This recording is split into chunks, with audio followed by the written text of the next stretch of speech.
Yeah. When I left it all alone, I left it for a reason. Really left it for a reason. Humble down, I'm just working, waiting on my season. Man, I'm only that's the ones walking in agreement. Who brought it from the bottom? Can you believe it? I really do it for a reason. We got a lot of stuff to talk about, man. Welcome to another installment of A Black Man's Thoughts. You know, I'm your host, Yashiyaho, my co-host, Yahoo, Nathan. Yahoo, acting weird. I'm acting weird because it's a new year. Yo, Man. how you feel, man? The year's about to be over. Gregorian Julian calendar is about to be over. How do you feel? I feel like, man. I'm kind of mad about this whole. I'm kind of mad about this whole situation on you know, what's it called? This Skype situation, man. Again, we fumbling around on seeing which platform is best. Kind of messed. You know, the way it's looking right now, man. I thought it was gonna be split screen. That's what I was wanting, and I don't know it how. is split screen because it is split screen. Remember, we did the first video right on Skype, right, and we got it on YouTube, and it's a split screen. Yeah, but right now I'm just looking at a big square of me. You're not looking at me? I'm looking at you, but I'm looking at a bigger. I like a square. Why are you looking at a big square of you? I'm seeing me in a little square. Because I expanded it. I'm mad about my square. Why my square so damn big? Okay, I see what you did. Yeah. Damn, why would you want to look at yourself, man? Just look at me. Look how happy I look. Nah, but you know your voice sound better, man. My man got a new microphone. Also, quality, video quality better. This is called What You Sipping On. You know what I mean? I'm sipping on some Cabernet. What's it called? Sauvignon. I don't know how to pronounce that. Sauvignon, whatever. Yeah, but you know that, man, them wines, man. Drink me a little red wine. I like dry wines. You know what I'm saying? So I'm surprised you don't fuck with barefoot. Everybody do. I like to try different stuff, man. You know what I mean? I'm a man of acquired taste, huh? A little bit creek is a little bit under the table. That's like the malt liquor of wine. No, it ain't. But check it out. Yo, we got a lot of stuff to talk about, man. We got a lot of stuff to cover.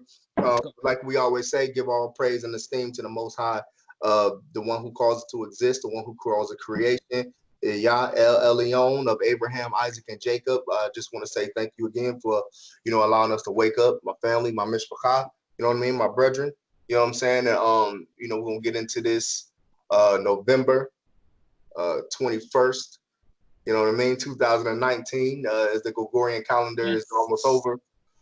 Yes. We got a lot of stuff to talk about, and we're going to start it off. Boy, I look like boy right now. You know what I Yeah, mean? man. Dang, I should have got a piece of paper, man. So we're gonna start them off with the NFL games. We're gonna start off with the national anthem. You stupid. Okay. Well, games, let's go. These are the games. This is the pick'ems. Okay. You did pick for next week? We're gonna pick them for this week, and then we're gonna talk about it on when we get together either Monday or Sunday. Okay. Okay, hold on. Let me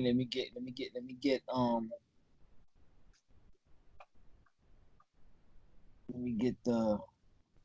We on week 12, right? Oh, it's been 12. Yeah, week 12. Now we in week 12. Yes, we is. We're on week 12. Oh yeah, we are in week 12. Okay, man. If you can, man, you got your phone, man. Read them off to me. What games? Okay, let's go. All right, so week 12 games. Today's game, right? Who you got today's game? Colts versus Texans. Who you got today? Colts versus the who? Texans. Hold on, I gotta write these down, man, because knowing you, man, you start saying I picked them too. You know, okay. Gotta get the book. Texans. I'm gonna go with Colts. I think the Colts is riding. They're all right, and I think T.Y. Hilton playing first game. I think his first game back in a while, so I'm gonna go with Colts. They're playing at Houston, so I'm gonna go with Colts. I Well, it's gonna be tough because after my Baltimore Ravens destroyed them, they're gonna be trying to, you know what I mean? They're gonna be trying to come back all hard and everything. But I do think that the Colts could pull this one off. So you saying, okay, so Colts. Who you got? I actually had the Colts before you said Colts. So you want Colts too, right? Yeah. All right, next team. What else? Who else playing this week? We got them Dolphins versus the Browns. Browns. The Browns is hot. The Browns is starting to play. They're starting to shut up. They're starting to get focused, and I think that they're going to win. I think it was a situation we're going to talk to about Myles Garrett tonight. You know, let's get to it. Browns, baby. Let's get to it. We're ready here. Do I think that the Myles Garrett situation was it called for? Was it now? Supposedly, you know how shit go down, and every time something happens, he called me the N-word. I don't know. He probably did, but in that situation, I think that Mason Rudolph, he should have got suspended. I think that he was clearly the aggressor, but I don't care how much he aggressed. And come on, man, you swung your helmet in a stadium with thousands of people as a weapon. You know what I'm saying? You gonna get suspended. Now, should he be suspended for the rest of the year? I'll be honest with you. I don't ever remember anybody swinging a helmet like that on the field at somebody. You get what I'm saying? So it looked like he definitely did it purposely, and he did it kind of like he did it purposely, but he also did it not to hurt. But he wanted to make sure it was there. I don't know if he did it. I don't know in that instance. Because he swung it. He swung it kind of like he was playing around, like, and it was like he wasn't playing around. You know what I'm saying? He swung it. He really swung it. But to me, kind of like he held back on that swing. Like he really wanted to really start beating them down. But I don't know. I don't know if he held back. He just had two other Steelers. He got 3 Steelers on him. You know what I mean? So he only could swing so hard. But my thing about it is, Mason Rudolph was clearly trying to take off his helmet. He was clearly punching him. He clearly kicked him in the groin. I think that he should have got the 3 games, which was now reversed to 2 games for Pouncey. He only has 2 games. I think that Rudolph should have got 3 games. And I think that Myles Garrett, he definitely should have been suspended for like 3 or 4 games for hitting on a helmet. You can't do that. You can't be getting millions of dollars. I think he got suspended Damien the whole season. Yeah, he got suspended for the whole season and playoffs, I think. The whole I think he was wrong for that, man. That's he fucked up. I don't care if you call him a nigga or not. You don't do that. You gotta have some kind of reserve. You can call the nigga all your damn life, probably, man. Like you gonna let quarterback call you? Come on, man. I don't know. You're not gonna let this guy do it? Huh? That's what Brother Reed said. He like, man, you know, that wasn't the first time he was called nigga. I'm not excusing it. Somebody call you nigga, you whoop their ass. But what I'm saying is that, come on, man. At that instance, game about to be over. Come on, bro. Like you gotta have some kind of. They also said that the quarterback was trying to. What's the quarterback's name? Rudolph the Red-Nosed Reindeer. Yeah, him. They said that he was trying to take his helmet off first. That's what I said. He was trying to rip his helmet off. He kicked him in his groin. So I definitely think that he should be suspended. They fined him. I think that he should be suspended, man. But I got the quarterback. He's a quarterback, man. He's a quarterback. They're not gonna, you know what I mean? They're gonna protect the quarterbacks, especially white quarterbacks. You know what I mean? But he's a quarterback. That's the quarterback get like a pass. They're kind of sitting on the handicap zone, like this, get special privileges. And you know what I mean? Like, that was definitely uncalled for. But let's move on. I think that his team agrees with it. I think he knows what he did was wrong. Yeah, he fucked up. Yeah. Like I don't care if they are the Steelers. You know what I'm saying? A rival. But he did make that rival interesting because they're playing next week. They're playing against each other. You know that, right? The Browns and Cleveland and Steelers and the Raiders fan, get his ass off the damn team. Get him out of there. You know what I mean? Make it easier for Ronnie Stanley. But anyway, who we got? They're playing at Pittsburgh. You know what I'm saying? Mm-hmm. And at Pittsburgh. Let them beat up on each other, man. Let the Ravens just coast into the playoffs. Mm-hmm. You stupid. Because the Ravens are automatically going to win the North. I'm gonna be honest with you, man. They looking like they might be in the Super Bowl. I don't think they Super Bowl material.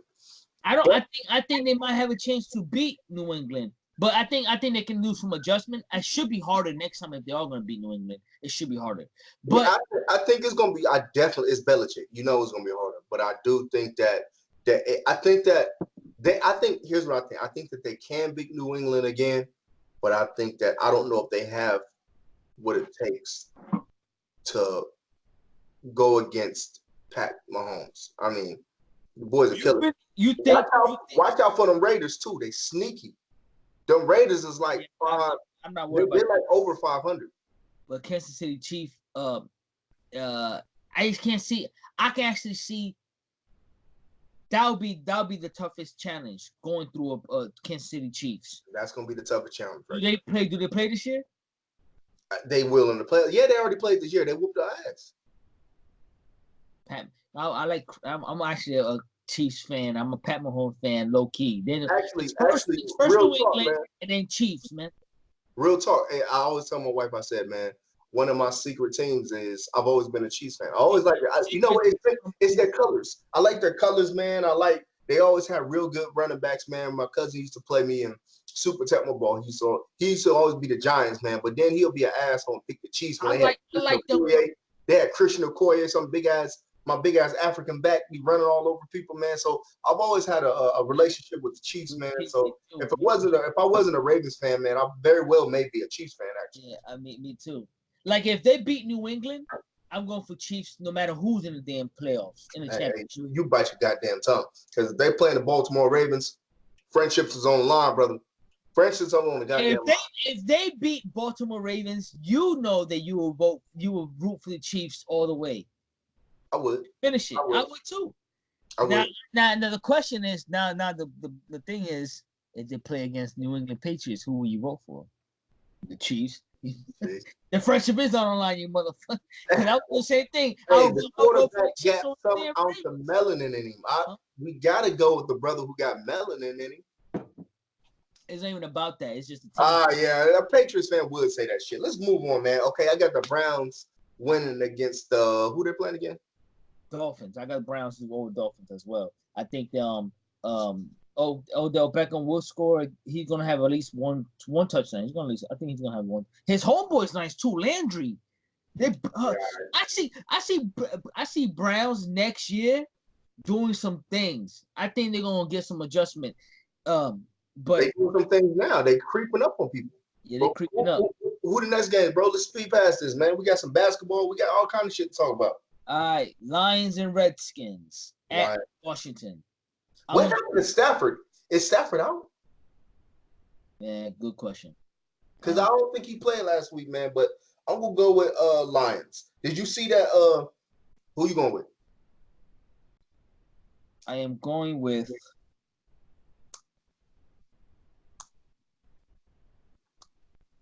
I think I'm going to with Washington. Okay, scans. They're at home. I don't know why. I see Washington. I kind of want to go with the Lions. Did you see the video where Dwayne Haskins is begging his lineman, saying, "What do I need to do? What do I need to do to help you out?" I mean, you got your rookie quarterback begging these veteran offensive linemen to fucking block, and they're laughing at him. I'm going with Lions. Go ahead, Art. I said he's begging his linemen to block for him. He said, "What do I need to do?" And they're laughing at him. National television. Fucking crazy, man. But golly, this thing.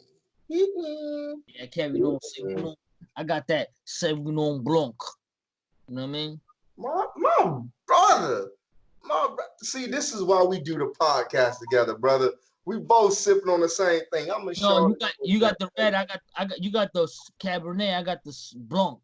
I usually get the Blanc, man. I told my wife, I said, this is becoming my new favorite wine.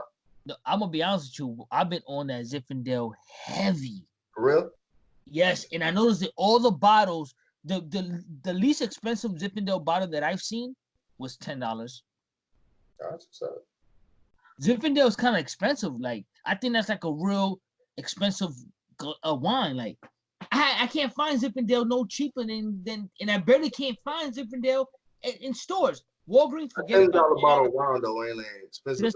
There's a white Zinfandel bottle, and it's a red one. I'm talking about the red one. The white one you're gonna find more. But wine hits hard. I think wine hits better than straight liquor. It do. I think it do, man. I think if you find you a good wine, it's gonna hit you, man. And it's the type of hit you're gonna get is a coast. It's just like Yes. I'm just gonna coast. You know what I'm saying? So I definitely, man. As I get older, I'll be honest with you. I've been having a hard time with like dealing with my stomach, just drinking straight liquor. You know, we drink straight. And I noticed that when I've been drinking straight, man, it's been hurting my stomach a little bit, man. So I'm like, man, I'm about to ease up off the straight, the super strong, and maybe just deal with some wines. You know what I mean? Especially after I'm hearing about this Hebrews wines. I'm like, you know what, man? I hope they come out with a Savagnon and shit like that. That's what I'm saying. I'm waiting for a dry wine. You know what I mean? Oh, it's coming. Or banana. It's coming, baby. It's coming. Blurry. Right now, what they doing? They doing just a tropical. They doing an apple, and they doing a pure pineapple, man. This stuff is about to be crazy, man. Trust me on this. It's about to be crazy, man. But it's about to be a hard focus on the dry wines, man. But anyway, let's move on, man. Let's knock this out. Okay, you got the Steelers. I got the Lions. I got the Lions as well. You switched? Yeah, switch. I got the Lions. Come on, man. I'm writing this stuff down. Me too. I got the Lions, though. Okay, 2 Lions. Okay, what's up? Who playing next? Raiders and Jets. I got Raiders. I got Jets. All right. Who else? I think Le'Veon's gonna. Hold on, let me write this down. I got Jets. You got Raiders. Mm-hmm. Okay. That's an old school game. Jets, Raiders. That sounds like some John Madden. Madden, right? 4-2. You know what I'm saying? But yeah. Jets, Raiders. Hell That's yeah. Chris Slow, Berman. you know what I'm saying? Chris Berman. What? Yeah, I know, right? Oh, yeah. But anyway, who else playing? Down. All right, we're going down. Giants and Bears. I'm going with Bears. I'm going Giants. Giants and Bears. Who else? I'm reading it how it is. So Bears is home. Bears is home. Just remember that it's home. So you got to put that in consideration, my NFL scholar. Okay, Panthers and Saints. Ooh. I know you want to go. Yo, I'm in Carolina, bro, and they right now they pissed. They're pissed because they're a 500 team. The conversation now was, can Allen really do this thing? Is it good? Can we really get rid of him? And can we really go with him and get rid of Cam? So, but it's what we talked about last week. So we didn't get to post that. And I had said before, I said, when teams start the game plan against this rookie quarterback, will he be successful? I don't think he will. People are neglecting on how talented Cam Newton is. The boy is out of this world talented. You may go with that Atlanta swag he got and all that weird dressing and focusing on his weirdness and shit like that. But the boy can play. The problem is they never, like most black quarterbacks, they never bulked up that offensive line. They gave him Travis Benjamin. They gave him McCaffrey. And they're giving him these subpar receivers, but they're not really building a team around him. They're trying to build around a defense. And they're starting to realize that, you know what? Even though this kid started off hot, he started off hot because people didn't have no tape on him. Now these teams got tape on him. They're able to. He threw 4 picks last week. The city is on fire right now. Like, they don't know what the hell's going on. They calling for the head coach's neck on all the radio stations. So on this one, Panthers Saints, going Breeze, baby. Who you going with? You going for who? Who you going with? You say I think you're going for Panthers. No, I'm saying that. I'm just saying that. Oh, I'm going for Breeze. That's what I said. I said I'm going with Breeze. Okay. I think the Panthers. I think all that's going on, they ain't gonna be able to focus this week. I think that Breeze, the Saints, they're gonna come take care of business and go home, man. What games is next? Seahawks at Eagles. Ooh, I'm going with Hawks. I'm going with Hawks as well. All right, who else?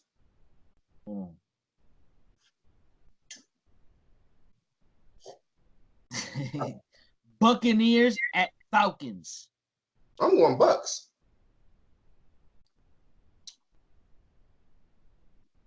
You got the Bucs over the Falcons? I think it's an upset. Division game. They know each other well, and I think that even though the Falcons has been playing hard, I actually see something in Winston that I haven't seen ever him playing. What, interceptions? He knows that this is it. This is it. He throws a lot of interceptions, but for some reason, man, he's been fighting, man, and they haven't been winning. But I like the grit. You know what? He did that Fitzpatrick in him. That do you know what, man? I don't even think it's so much Winston now. I believe to think it's the damn receivers, man. They be dropping some passes, bro. They do? Evans be dropping some passes. Like, I be seeing them dropping some passes. I'm like, yo, y'all making this boy look bad, man. You know what I'm saying? Y'all making him want look them bad. to do good, don't you? Huh? You're a Tampa native. You secretly want to like the but I've noticed that, like you said, I see Winston really fighting for his position. There he is. He really fighting because Tampa, took him. He is fighting, and I don't think he's gonna achieve that, bro. I don't think he is either. I think this is his last year. I think he should be, but I do think that he deserves to be in the NFL, man. I'm going with the Bucs. I think that they're gonna be. I think Buccaneers should pick up Kaepernick. You laugh, man, but now I would love that. Kaepernick deserves to be in the league. You can't tell me half these fucking bums is in the league and he's not. You know what I'm saying? So yeah, I think he can put. I think, and we were just talking about it in the news the other day how the Buccaneers haven't been to a playoffs in 15 years. It's been that long. That long they haven't been in the playoffs. Bro, we getting old. 8 years. We getting old. Remember the days of All-Star and Ward Dunn? Did you like them then? Yo, huh? Did you like them then? Hell yeah, I like them. That's when I like them. So they won. Like the Bucs when they're good. I like them when they won their chip. I knew they had potential. They had All-Star, work done. They had work done, small done. Warren Sapp, right? Warren Sapp. This is the Brad Johnson era. Like I was liking them.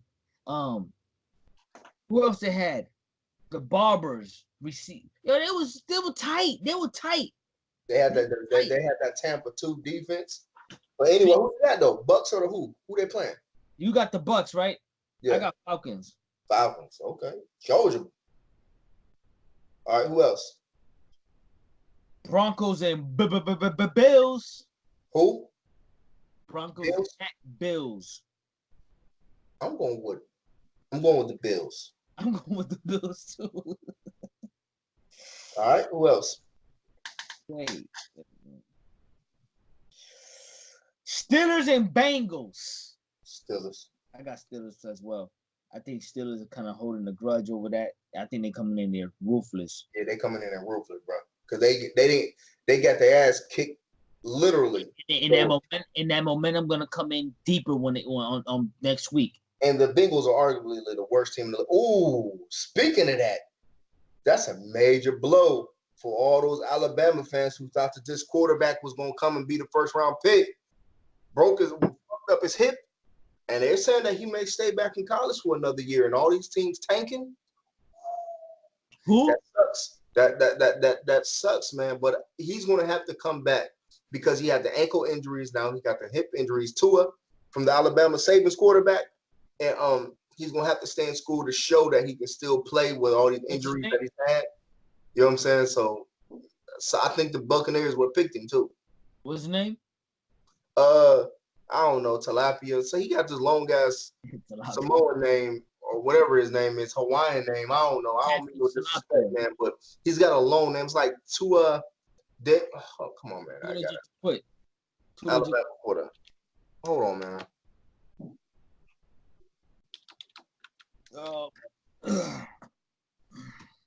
Tua tag his ass because he probably watching because he ain't playing in the game. His name is like Tagovailoa. I don't know. I don't know. He hurt his hip. Okay. Yeah. Who else you got? And you need your hip, man. You notice you need them hips, man. Just on fucking Derrick Prescott. You know what I mean? The way he moving his hip is a meme now. Everybody doing a meme now. Yeah. You know what I mean? All right, we got Steelers both. But who else we got?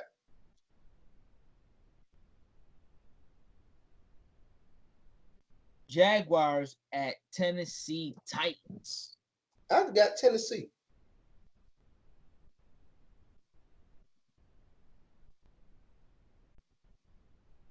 I got Tennessee too.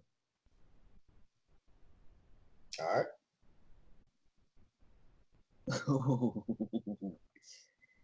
Ooh, these my boys, man, but I think they might lose this one.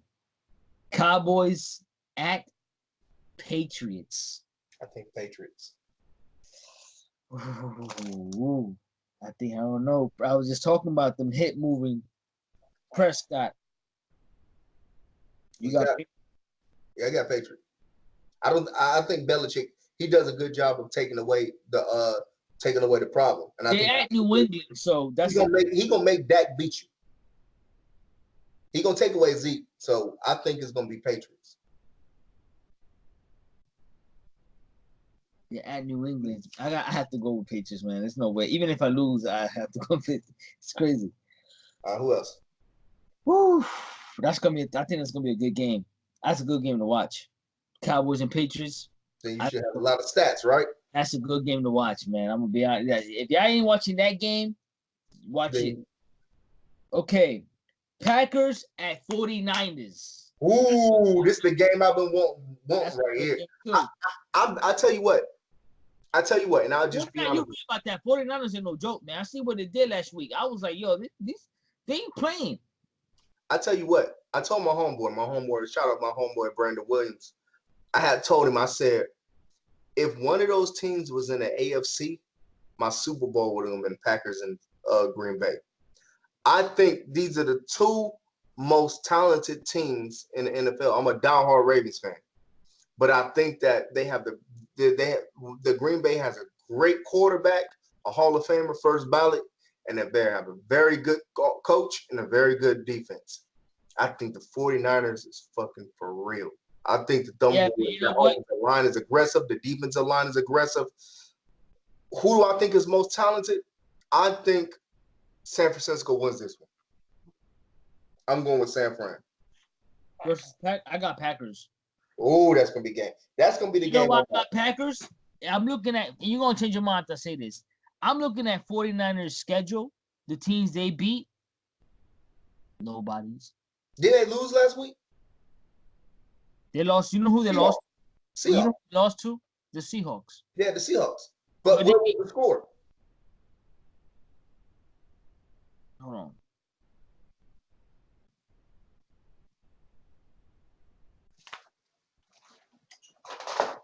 The scores was 27-24. 27-24? At overtime. They ain't beat nobody, man. I'm looking at their schedule. They're not beating nobody. You want me to break it down? That's why I got the Packers over this. They're 9-1, right? Yeah, they was the last undefeated team, but they lost. So, but you play who you got in front of you. They beat the Buccaneers. They go out there and just customize the schedule. They beat the Buccaneers 31-17. The Buccaneers, right? The struggling Buccaneers. They beat the Bengals 41-17. The Bengals are struggling as well, right? I didn't think they won a game yet. Right? Right. They beat the Steelers, who's struggling from the top, 24-20. They beat the Browns 31-3. The Browns ain't really, they doing something, but I think they got more motivated last week. I think they're better this half of the game of the season than the first half. They beat the Rams 27. The Rams ain't really moving like that. I think the Rams are in the division with them. They beat the Redskins 9-0. But what the hell did they do against Carolina? They beat Carolina 51-13, and I think that's when Homeboy came in, right? Hold on, what was the score against the Redskins? 9-0. So now they coming into their tough stretch. They got Green I Bay. think that's saying. I think the last few San Francisco. games is tough. I think the last two is gonna be tough. They got Come on, man. they Now got you're being Packers. disrespectful. Go ahead. You've been disrespectful, bro. You think the last look, bro? Everybody got that tough stretch. This is their tough stretch. The Ravens is going through their tough stretch right now. They got 49ers, Green Bay, Baltimore, the Saints. These next three games is tough. I think tomorrow.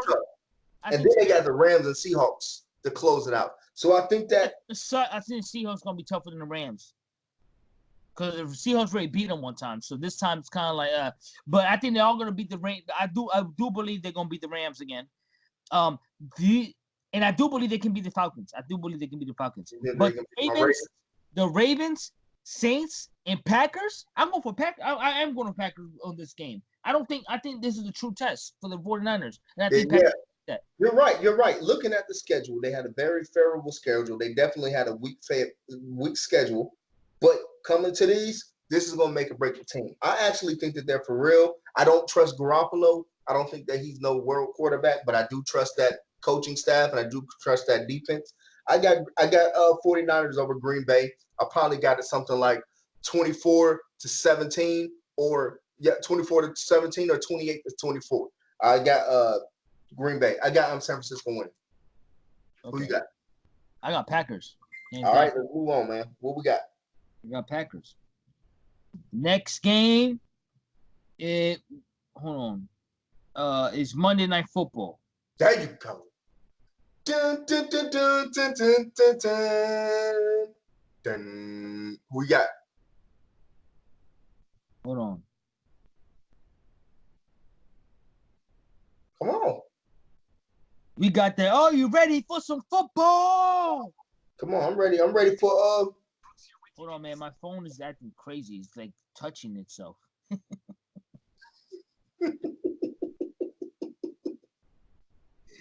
I don't know why my phone keeps like touching itself. Man. Okay. Next game, you got the No, hold on. No. Yeah, Monday Night Football. Ravens. Rams. Oh, Ravens all day. Ravens gonna whoop some ass. I think Ravens will win this game. I think Ravens is no joke. I think Ravens is I actually see Ravens going to, if it's not New England, I actually can see Ravens beating Patrick Mahomes. You don't believe it, but I actually the Ravens is no joke. But let's go see their schedule. No. All right, man. Let's move on, man. Because we got a hell of a discussion tonight, man. We got so much topics to go over, man.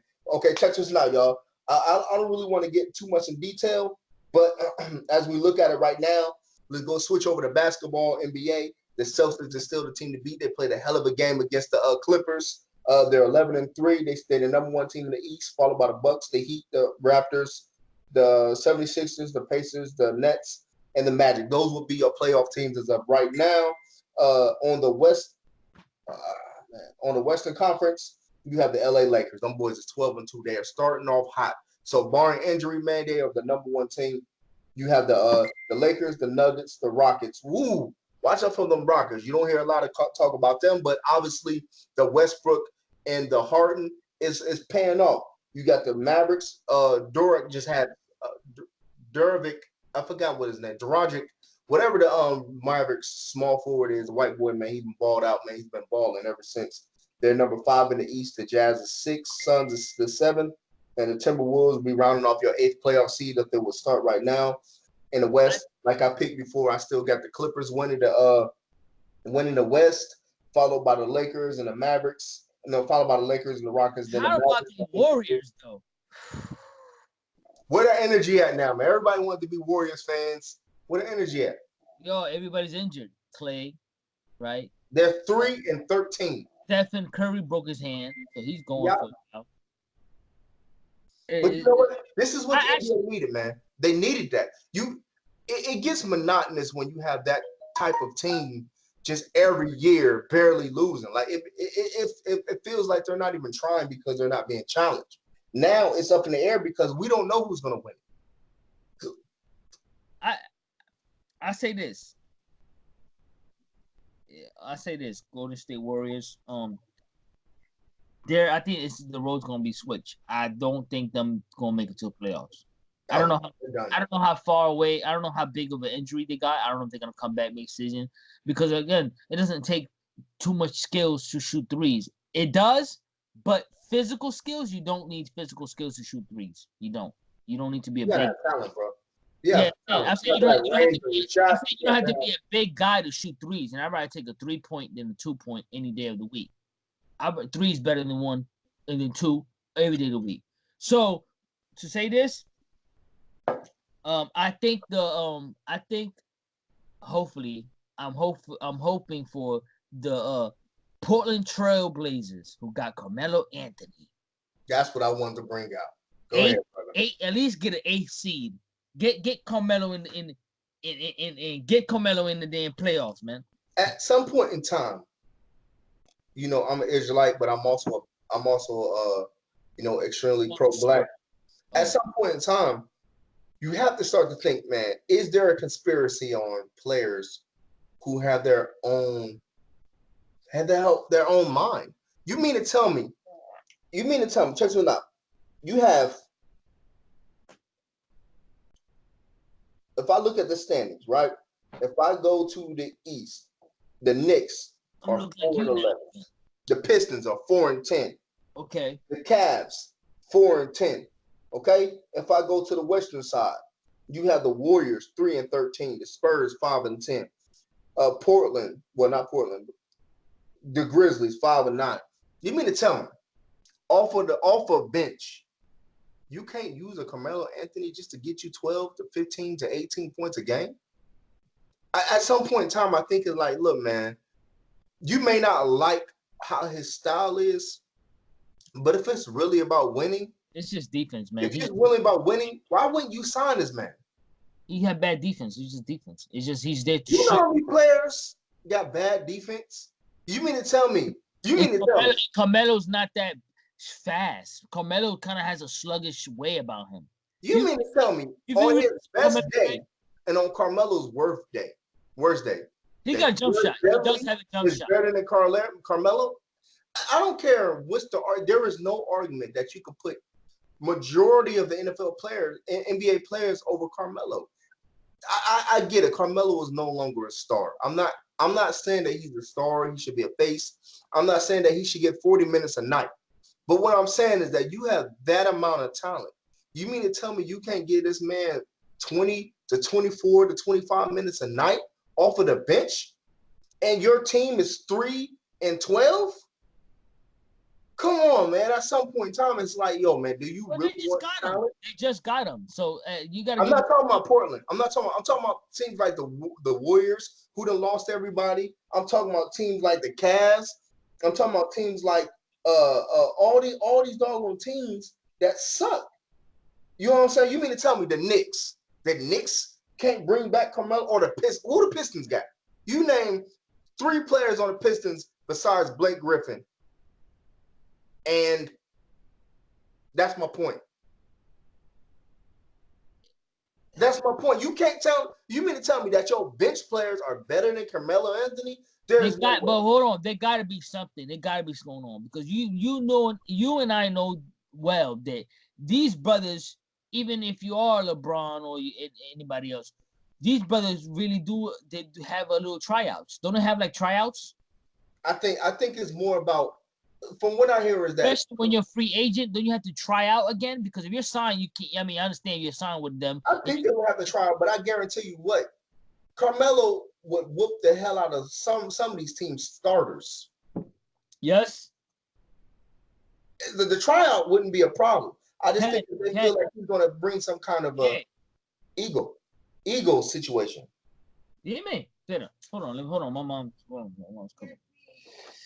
You know, brother still living home with mama. Yeah, man. I don't think that, I don't know. I'm real happy that Carmelo got a chance in Portland. I think he did good his first game, actually. Porque si no, yo estaba pensando, pero que no, si hay un vuelo de aquí a Orlando. No te preocupes, yo puedo manejar para allá, para acá. Mira, a las 4 que nos vamos. Sí. Porque el abuelo. Let's see the stats that he Okay, sí, exactly. Sí. Listo, gracias. Yeah, I think he did. He finished. Let me see. I think Carmelo is going to be a good fit in Portland, and I think Carmelo really wants to. I think Carmelo's going to be playing like he want to stay in that motherfucker. Well, yeah, he knows he doesn't have too many. He finished with 10 points. He was 4 for 14 shooting. He had a pair of 3-pointers and had no trip to the free throw line. That said, Portland Terry Scott said that he felt very encouraged. Now, that's the thing about Carmelo. Carmelo, he shoots a lot of shots, and I think that's what scares a lot of teams. I think that it's up to the coach to put Carmelo in a situation Carmelo has been where a jump shooter. him taking the shots doesn't affect the starters on the team. In the sense of, if you put him in a situation where you got Damian Lillard, you got McCollum went to the bench, and you need somebody to be an aggressor who shoots the shots, who keeps the defense on their toes, then that's where Carmelo should come into the game. But I think that I understand that 4 for 14 is terrible. I mean, 4 for 14 is terrible, 10 points, but the man hasn't played in over a year. So we'll see how he does. He hit 2 threes. Seeing his shot back, man, seeing him his first 3-pointer, man, was good to see. I like LeBron James's tweet. Everybody should get excited seeing the brother, man, getting another. They're playing today. You know, they're playing the Bucs today. Oh, that's gonna be a tough game. Yeah. So we'll see what he's gonna do, man. But let's move on, man. That's definitely what we wanted to talk about, man. Congrats to Carmelo Anthony coming back, man. Yeah, and now we talking about people coming back, man. I'm sorry, I want to get off the top. I want to get back to football. Kaepernick, what you think about Kaepernick? Real quick, I forgot about that. Okay. Now you talking about people coming back, right? Let's have a legit conversation about Kaepernick. That could actually be another podcast segment because I've been thinking about it this week. I think that they're definitely blackballing Kaepernick. I think that he's better than the majority of some of the starters in this league, and I think he's better than the majority of all of the backup quarterbacks. Now, with that being said, I think he did a good job of making it so that I think he did a good job of making it so that his workout was able to be seen instead of somebody just saying that he didn't do good and nobody was able to verify that. You can look at the video yourself now and say, I see he did pretty good. But here's my but. My conversation I was having with myself this week was, sometimes, like Mike Golick said, he said, sometimes you have to bite the bullet. Sometimes you have to take the short straw, in the sense of it's not always going to go your way. Sometimes if somebody gives you an opportunity, it may not be on the day that you want it. It may not be in the way that you want it, but you take that opportunity. And what Kaepernick started saying afterwards was, tell your owners to stop being scared. That shit ain't necessary. I think that now I start to question, does he really want to come back, or does he just like being the face of this situation? You want me to be honest with you? I don't think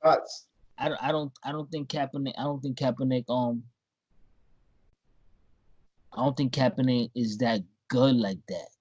No. Oh, he's good. He's good now. Bruh. Kaepernick, when I seen Kaepernick, he has the potential to be good. I don't think Kaepernick is there 100% with his football thing. You know he went to the Super Bowl, right? I know he went his first year. He went to the Super Bowl. His rookie year, he won the Super Bowl. I think. I don't think that was his rookie year though. Rookie year, but he was a backup for Alex Smith. He took Alex Smith's position. He took Alex Smith's position after Alex Smith had a hell of a year the following year. And then went to Super Bowl that year, right? But that's after that he didn't do nothing. That year he took a knee. Yo, they wasn't doing nothing. So check this out. He wasn't doing nothing. He sucked. He sucked. I wouldn't say he sucked. If they would have won some games, if they would have won some games, Donald Trump would be taking a knee. Shut up. I'm telling you, bro. You know what I'm saying? He would be taking a knee, but he didn't win. He was not only was you having a rough year, you gonna take a knee. It's just everything was just bad on you.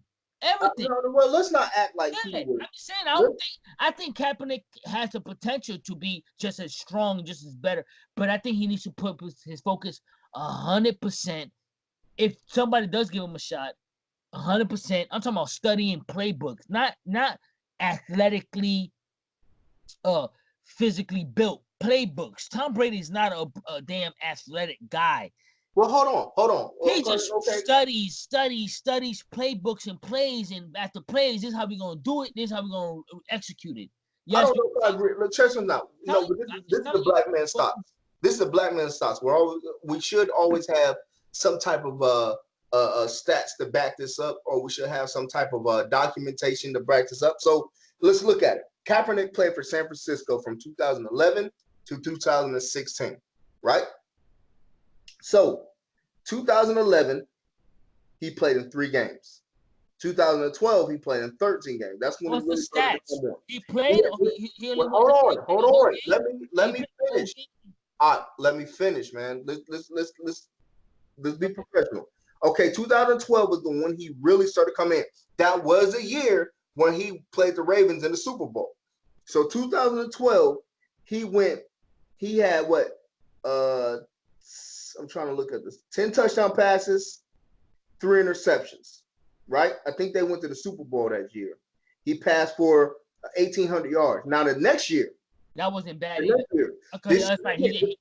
That's the year that Smith got hurt, because those stats seems like he just played about 4 or 5 games. Yeah, about 5 games. Now the next year, 2013, he threw for 3,000 yards. He had 21 touchdown passes, only 8 interceptions. 2014, he passed for 3,300 yards, even more yards.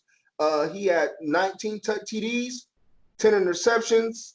I want to say his QB, his percentage was 58% per passing. 2000 and let's just say 15, he had 6 TDs, 5 interceptions, but he only played 9 games.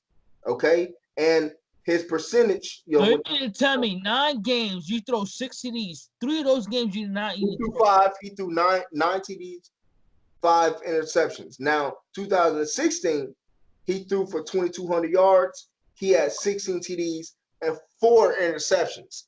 Now this is and he played in 12 games. He played in 12 years. So looking at these stats, now all of these years, his last year playing, he had 2,200 yards, 16 TDs. He had 4 interceptions, and he also accounted for 468 yards rushing and 2 TDs. Listen, man, there's nothing that nobody can tell me. There is no reason why this man isn't in the NFL, because his last year he was balling. We know why he wasn't in the NFL. It's not because he sucked. It's because he was balling. Now the argument was the team wasn't winning games. I don't care. Is that the coach's fault? Think about it. Jim Harbaugh has went to Michigan.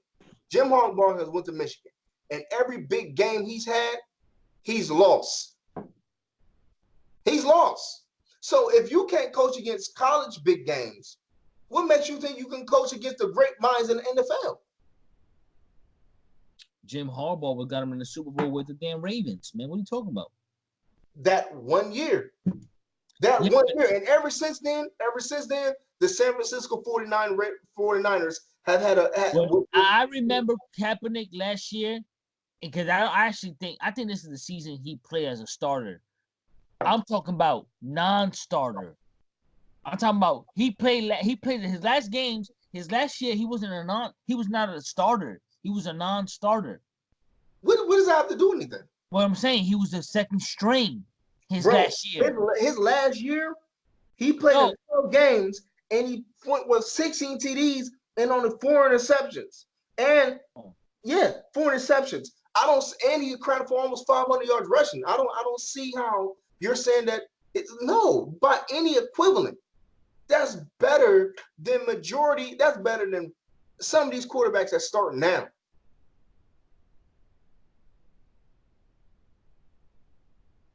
he was a second string the last year he played. 2016, he was not a second string. He was not a second string. My argument would be it would be. Are you looking at the offensive coordinator? Are you looking at the coach? I think that Patrick Willis had left that year. I think that they had a lot of holes on that team. You can't just blame this all on one guy. But long story short, whether you like Kaepernick or you don't like Kaepernick, by looking at his career stats, there's nothing that you could tell me personally that this man doesn't belong in the league, except for the fact that I now question. It's not that does he want to play, or is he moving the correct way? Because I know that the Baltimore Ravens was going to bring him in until his girlfriend said that Ray Lewis was the Uncle Tom or the slave to the slave master of Eric Biscotti, and that canceled the deal. They had a deal in place. Now you get this opportunity to get a free workout by this NFL, whether you like it or not, you like the situation, and you feel like you're going to make all the calls and say that I'm going to have it my way, this way, that way, and then I'm going to get up there and tell you to stop running with a Kunta Kinte shirt on. Yeah, the Kunta Kinte shirt is a nice addition, but at the same time, bro, you're asking this employer for a job. We, as normal human beings, we can't go up to the goddamn employer with a "fuck you, buy us" shirt on, or for us buy us shirt on, telling me something. I want this, I want that, I want that. Now, if the normal black man can't pick and choose, why should we accept Kaepernick being able to talk and do all this weird shit and mess up his opportunity without getting on his ass too? And I think that he didn't make a smart decision. Like I said, that's why I asked you. That's what I'm saying. How bad do you want to be? Do you want to be known as a taking a knee guy? Is that your new role now, or do you want to play? I think it is. Do you want to play? If you want to play, get the fuck out of social media, man. Get the fuck out of Nike deals and shit like that. Yo, I'm serious about playing. I'm studying books. I don't care. Yo, Kaepernick can be just as humble and say, listen, y'all don't have to give me nothing, no money. I just want to sit here in the New York Giants locker room and listen to, just because I'm bored. I want to come in on a Tuesday and listen to the play games. Us as Israelites, we don't walk into our job talking something. You did the African American wrong. You did the so-called Israelite wrong. You did these Africans wrong. We don't go into our job talking about all the shit. We may know it. We may think it every day. We may hate going into that job and asking this man for days off and stuff like that. You might call him Esau. I don't know about Esau and stuff like that, man. You might call him Esau. Hold on. You don't just go up to your job and talking all this shit. Sometimes you have to bite the bullet and just go to work and then talk that shit when you get home to your wife and your kids or to your homeboys. I think that Kaepernick is going about this the wrong way. He needs to get in there first, then make noise. If you're not in there, you can't just make noise on the outside trying to get inside. But I'm saying now, but my thing is just like you said, why do something already when what you did was a movement that you got Chinese men taking a knee. You know what I'm saying? It was a damn movement. Why you need to go is, you know what, I'm still going to play this role. I'm still going to play this Kaepernick role. No, you're begging for a damn job. People are crying and knowing that you're hurting. Maybe hurting. I don't know how much money Nike gave him. I don't know what kind of sponsorship he got, whatever he got going on. Well, he acting like he want to play. Huh? I think the man has been playing since he's been young, probably. And that's not even me playing football my life, man. And it's something that my old ass still think about, going out there, one last hurrah, mess around and pop a hit. You know what I'm saying? Yeah, that love of the sport is never going to leave you. I don't doubt that he doesn't want to play. My argument would be is, if regular brothers going to a job that we don't really want to deal with, we don't like working for nobody, we got to get up every day and ask this man for a doggone day off to take our wife and kids on vacation, so forth and so forth. What the hell make you think that you can just get up there and say all the shit that you can say, talking about something, don't be scared and stop running? And I don't even get a chance to do that shit. So when we'll get on your ass, Kaepernick, you get the, as they say on the Breakfast Club, you definitely get the donkey of the day, because that shit was not smart, bro. And I think that somebody who has a team around him They should. Your homeboy should have been telling you, bro, that's not the way you do that shit. You get the And I would dunk definitely hat. tell you, like, yo, you fucking up. Get your ass in there first and make noise and take that money that they give you and make noise in your own community. That's how you beat the system. That's how you beat the system. All this talking of shit like that, all it does is keep other brothers that you can employ out of a job, man. So that's my take on it. Yeah, but Bucks, if you hear this, man, pick them up. But yo, check this out. Last but not least on the sports section, because it seemed like it's going forever. But like I said, we had a lot of stuff to talk about. Okay, everybody know that the champion, the Bronze Bomber, Deontay Wilder versus King Kong Ortiz. This week I will be over my REI's house. Fish fry, we going down. We about to get it in, man. I cannot wait to kick it with the homie. I wish my brother was here in Tampa, was with me.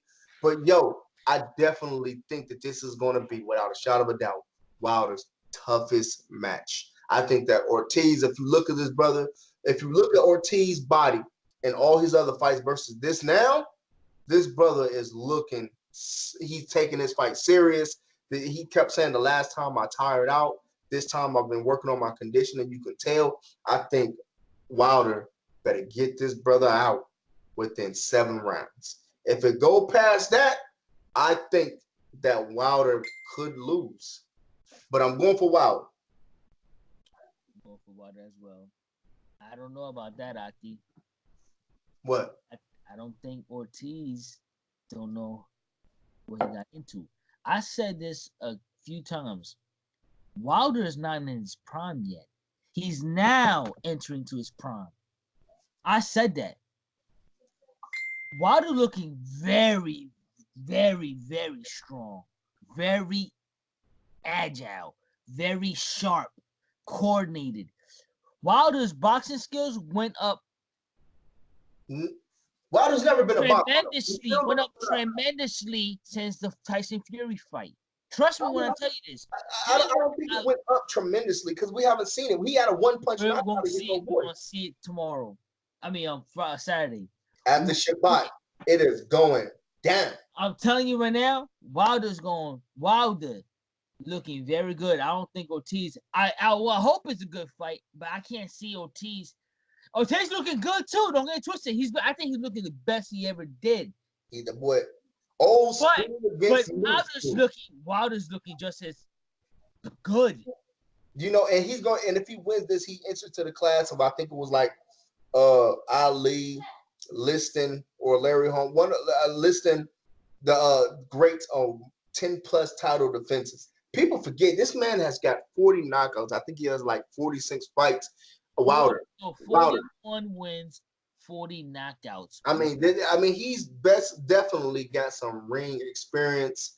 I think he has a tough chin, tougher than what people think. I think he's in excellent shape. And I think you're right.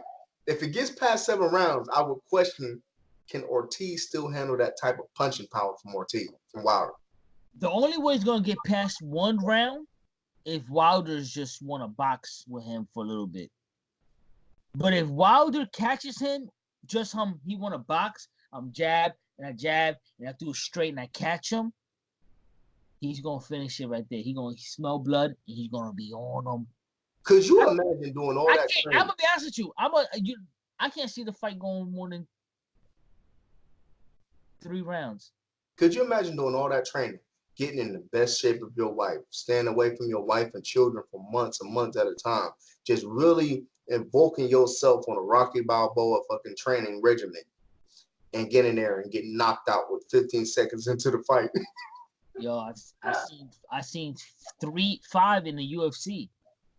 You're more of a UFC. I'm more of a boxer fan. I love boxing. I think the art of boxing, to me, is a beautiful thing. It's like 2 men who have trained, who have studied each other, going toe to toe.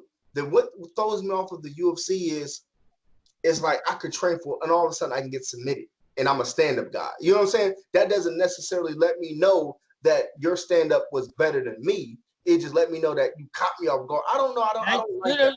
You know what? Letting you know that I can really whoop your ass if I want to. Because if I can submit you, if your stand up could have knocked me out, yes. I don't know. Like, No te preocupes, yo te voy a llevar. Sí, pero no te preocupes, yo te voy a llevar. No te voy a dejar, yo te voy a llevar. Sí. I feel like I'm watching Friday. I feel like I'm watching Friday other night. You know, when you was younger and then your girl would call and then your mom be on the phone talking about, get out the phone, I gotta call your Aunt Martha. You know what I'm saying? That's what I feel like I'm watching now. Okay, so what I'm saying, well, get back to what I was saying. I just seen in the UFC, like, they just letting you know you can whoop your ass, because if you didn't catch me standing up, I disagree with that. I can choke you out. I can kill you. Basically, I can choke you out and never let go. You die. You know, I used to, me and my wife, when we lived in Virginia, we would go every weekend. We would go to the, after Shabbat, we would go to the bars and we would watch the UFC fights, right? And I remember when James Toney, Hall of Famer, should be Hall of Famer boxing, James Toney went up against I want to say Randy Cortell, whatever. And James Toney, he's a Hall of Fame boxer. The match started off. It said ding. They got close. James Toney went to throw, the other guy scooting, and James Toney couldn't get off the ground. Now to me, that's not a fight. That's like that's cheating.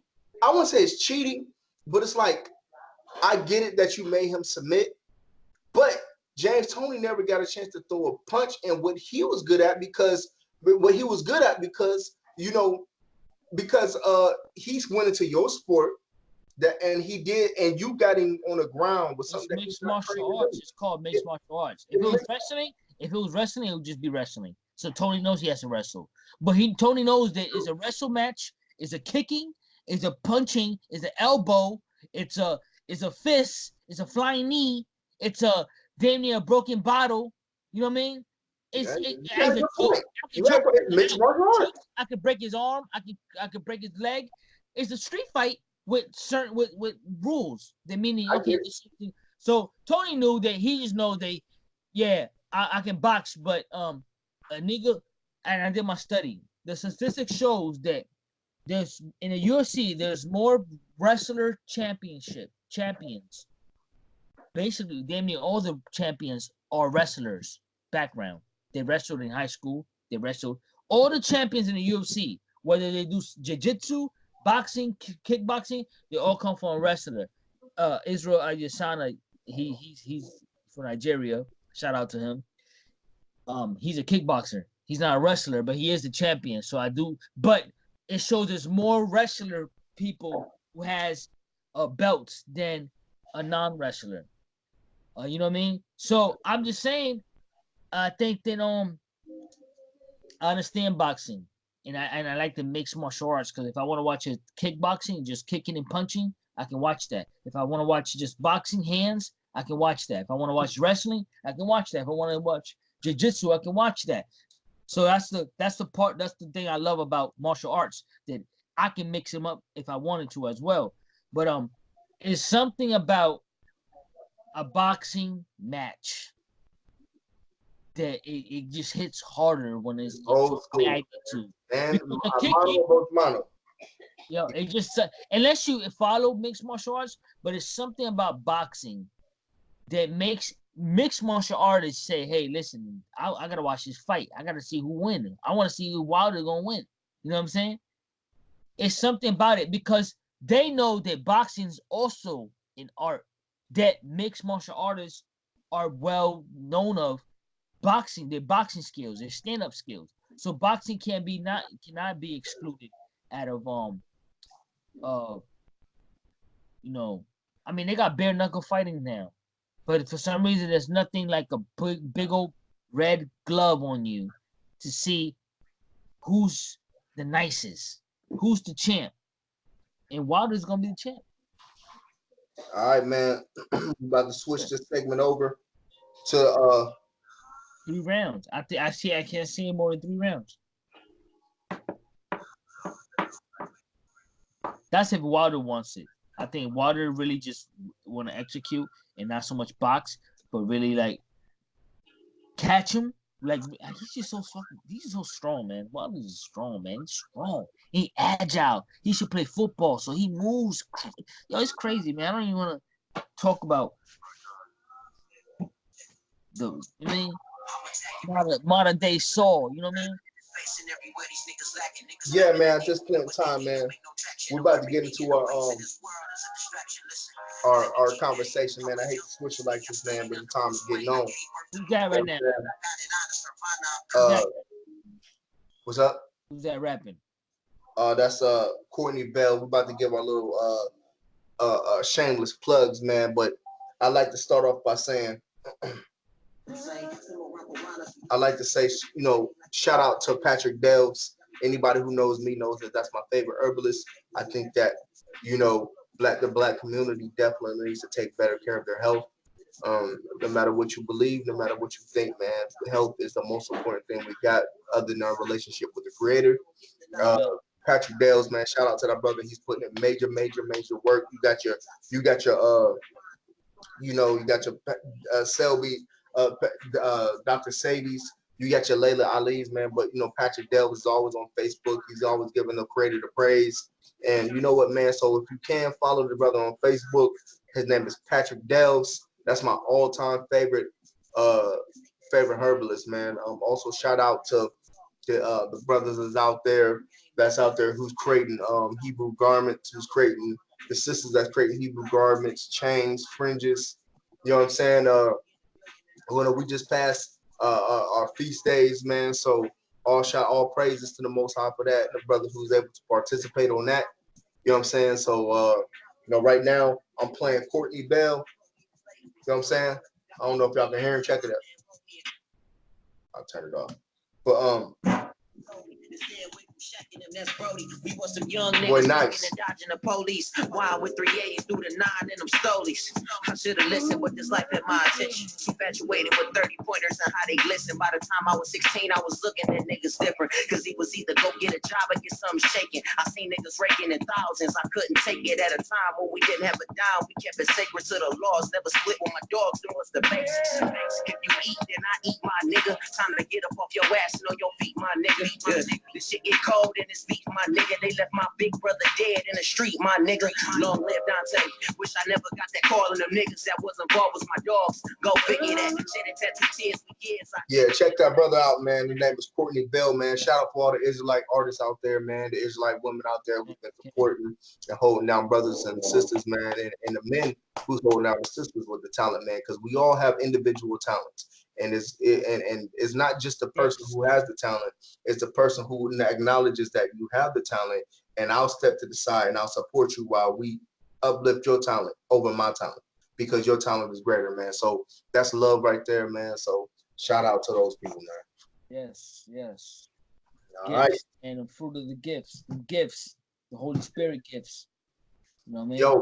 Yo, man, I don't know if you want to introduce, man, the topic about the police, black communities, if you want to bring it in. Sure. Should black police officers patrol black neighborhoods? Or should police in general patrol black neighborhoods? That is the topic for tonight. Again, we on YouTube. Like, subscribe, share. You know, we're always gonna cover the sports. We're always gonna cover the latest topics or whatever, man. But this is the topic of tonight. We done shot this 3 times. Hopefully, this one is the good one. We get to upload for y'all, man. But should police patrol black communities? Okay, let me read some stuff for y'all. Okay. Now, this is the Southern Poverty. This is the on the website, the SPLC, Southern Poverty Law Center, and in North Carolina alone, right? In North Carolina alone, if I would look up Ku Klux Klan, there are 3 chapters in North Carolina alone. If I look up neo-Nazi, there are 3 chapters in North Carolina alone. There's if I would look up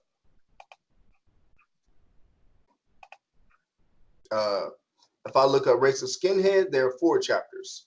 So this definitely gets a chance to look at the different states on what you're dealing with in those particular states.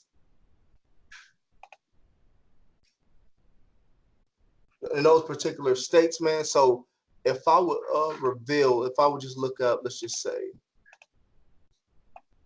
all of the United States sites, and I would look up Ku Klux Klan, right? There's 5 in Texas, 4 in Florida, 5 in Mississippi, 3 hate groups in Tennessee. Texas and Florida. If I would look at just general hate, there's 127 general hate groups across the United States of America. Ku Klux Klan, there's 51. Neo-Nazis, there's 112. White nationalists, there's 148. Why do I bring that up? Because the argument now is, did the white supremacists just join the police force? Now, we all know the conversations that happened in LA about the LAPD. Back in the day, there was a lot of stuff saying that a lot of the racists just joined the LAPD, and that's why a lot of that stuff was going on. You have the NYPD, you have PA, you have Ohio, you have places down in Mississippi, Georgia, Alabama, notorious for cops and being racist. I heard Las Vegas, Nevada. I haven't heard a lot about Las Vegas. Oh, I heard Nevada got a big brutality over cops over killing black men, traffic stops at that. Let's put it that way. Yeah. So, in Missouri is a big one too. That's obviously everybody's been, been watching over the last few years about, 24 hate groups in Missouri, 1 racist skinhead group in Missouri. There's 4 white nationalist parties, 1 Christian identity, 2 anti-Muslim. So let me read this for y'all. Okay, this is police killings of blacks in data for 2015, 16, 17, and half of 2018. This is from the society pages. Okay, and it says that data collected by the Washington Post on the use of lethal force by police officers since 2015 indicate that relative to the proportion of blacks are overrepresented among all those killed by police under all circumstances. Blacks made up of 13% of the population. However, in 2015, they accounted for 26 of those that were killed by police. In 2016, 24%. In 2017, 23% of all those killed by police. In other words, blacks were the victims of the lethal use of force by police at nearly twice their rate in the general population. So, if I would stop right there, what's your thoughts on that?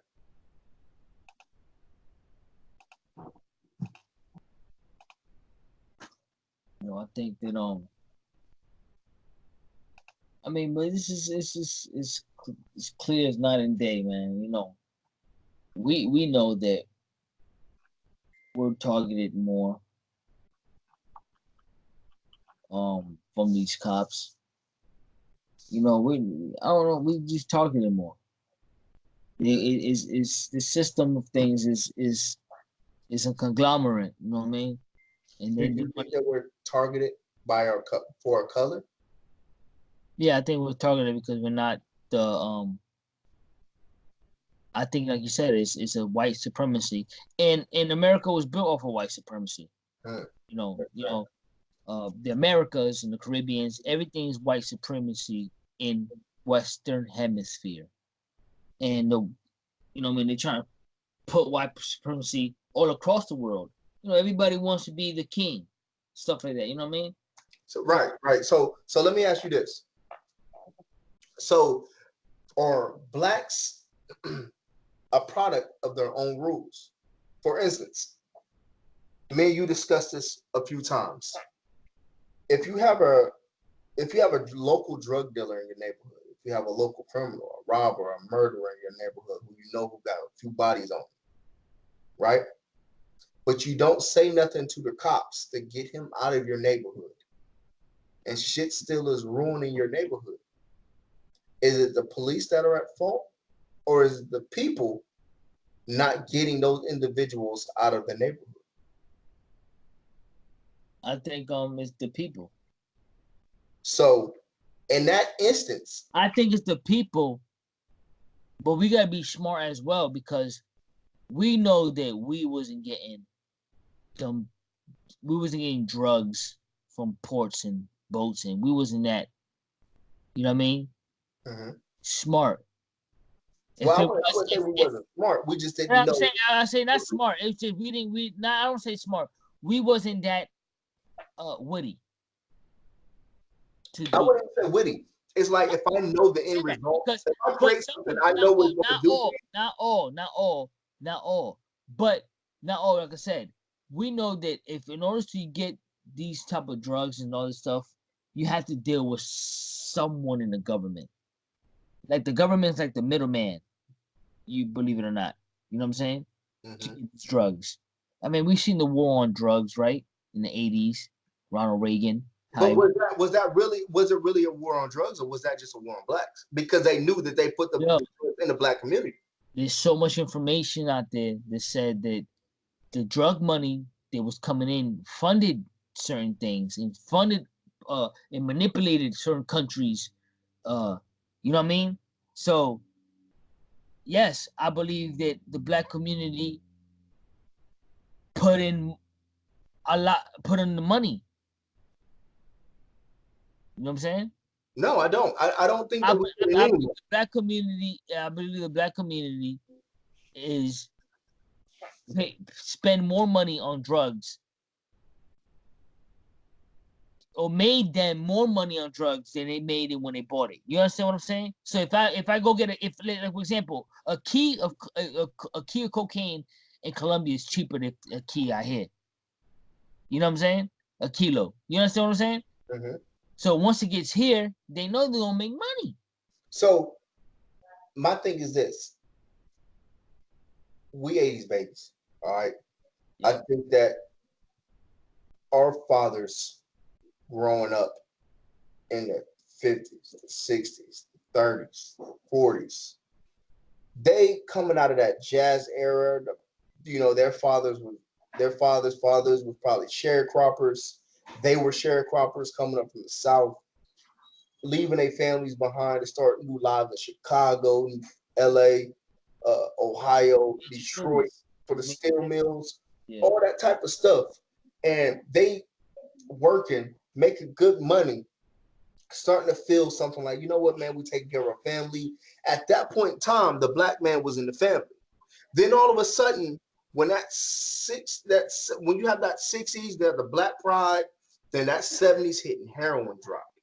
There was something that I truly believe that there had to be something that the government looked at that says in the 60s, we dealt with brothers rising the hell up. They got guns. They women is supporting them. They children is like, yo, we with this. Like they know who they are in the sense of what they believed at that time. And all of a sudden, in the 70s, heroin hits the black community. Yeah, remember the time when a white man would be like, we don't sell to no niggers. Remember that? But that's TV. No, I'm saying, remember the time when they said a white man would never sell to a nigger. Oh, we don't want them nigger money, right?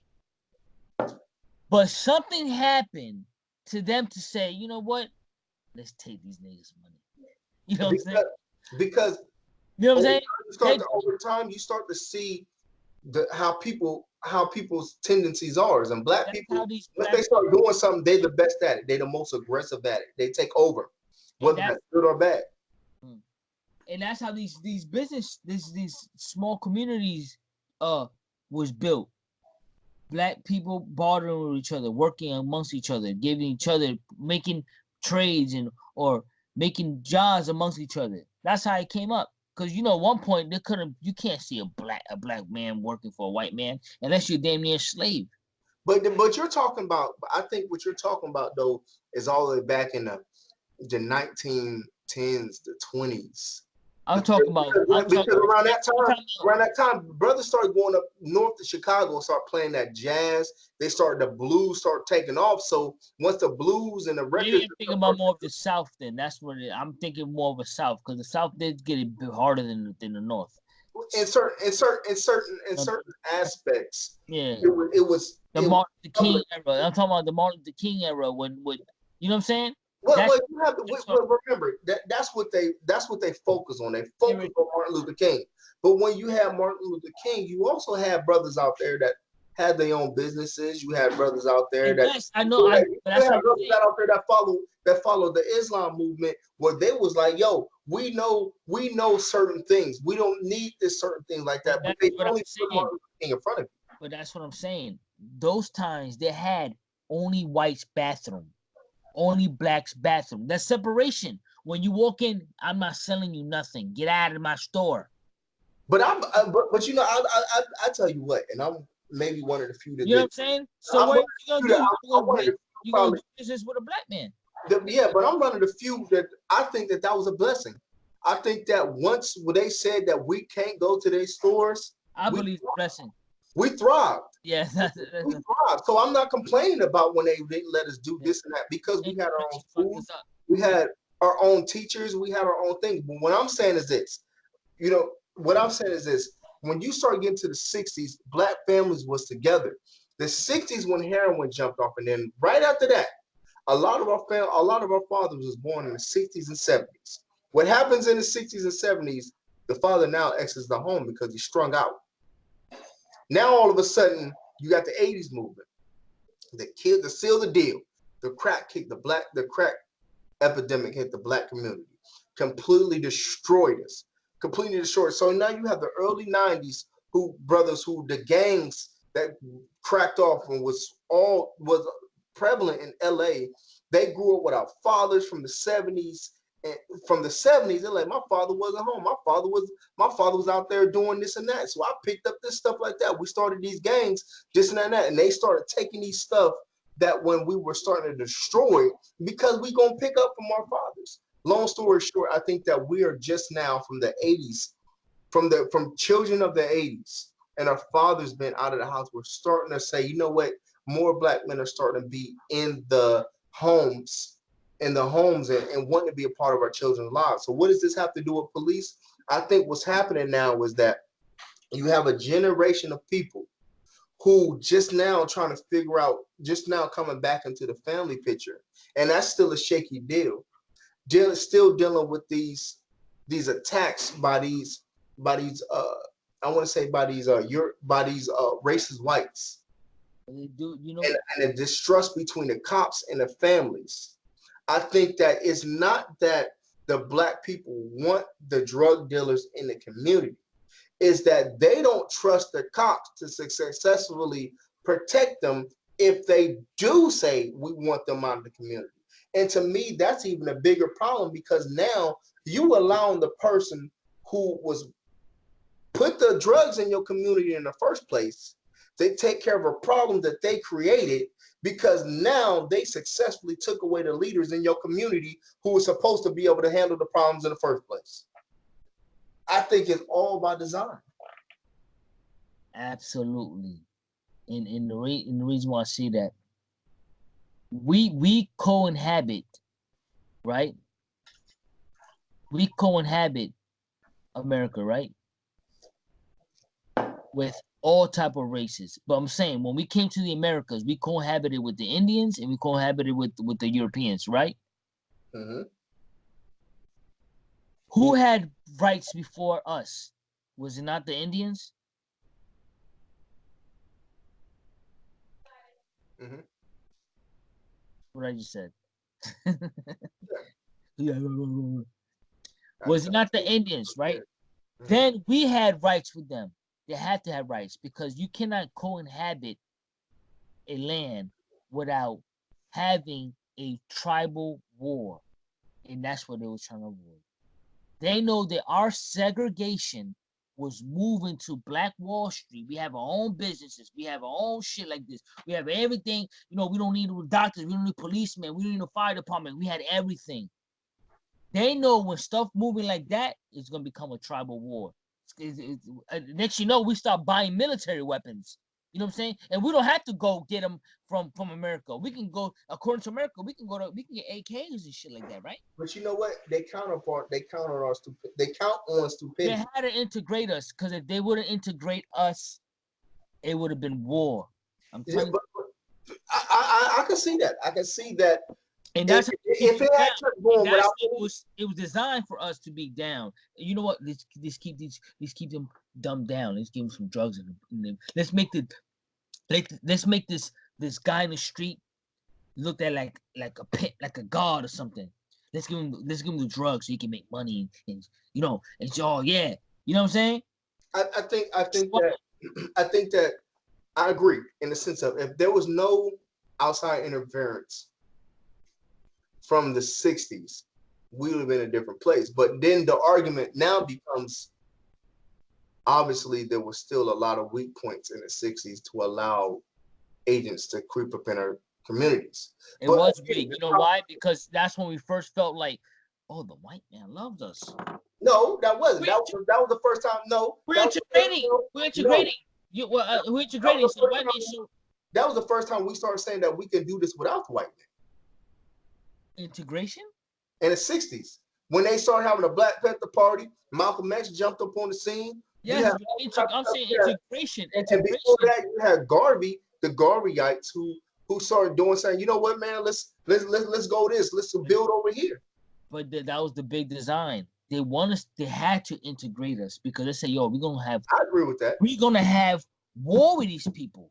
I agree with that. We can't lose this land. We can't be inferior to them. So they had to dumb us down and play, hey, I'm the nice guy, bro. And hey, yeah, I know I kidnapped you 400 years ago, but yeah, I love you now. Here, have this, and you can just pay me by slow months. You can slow. I think the game is designed. It's designed. I do think that is a design.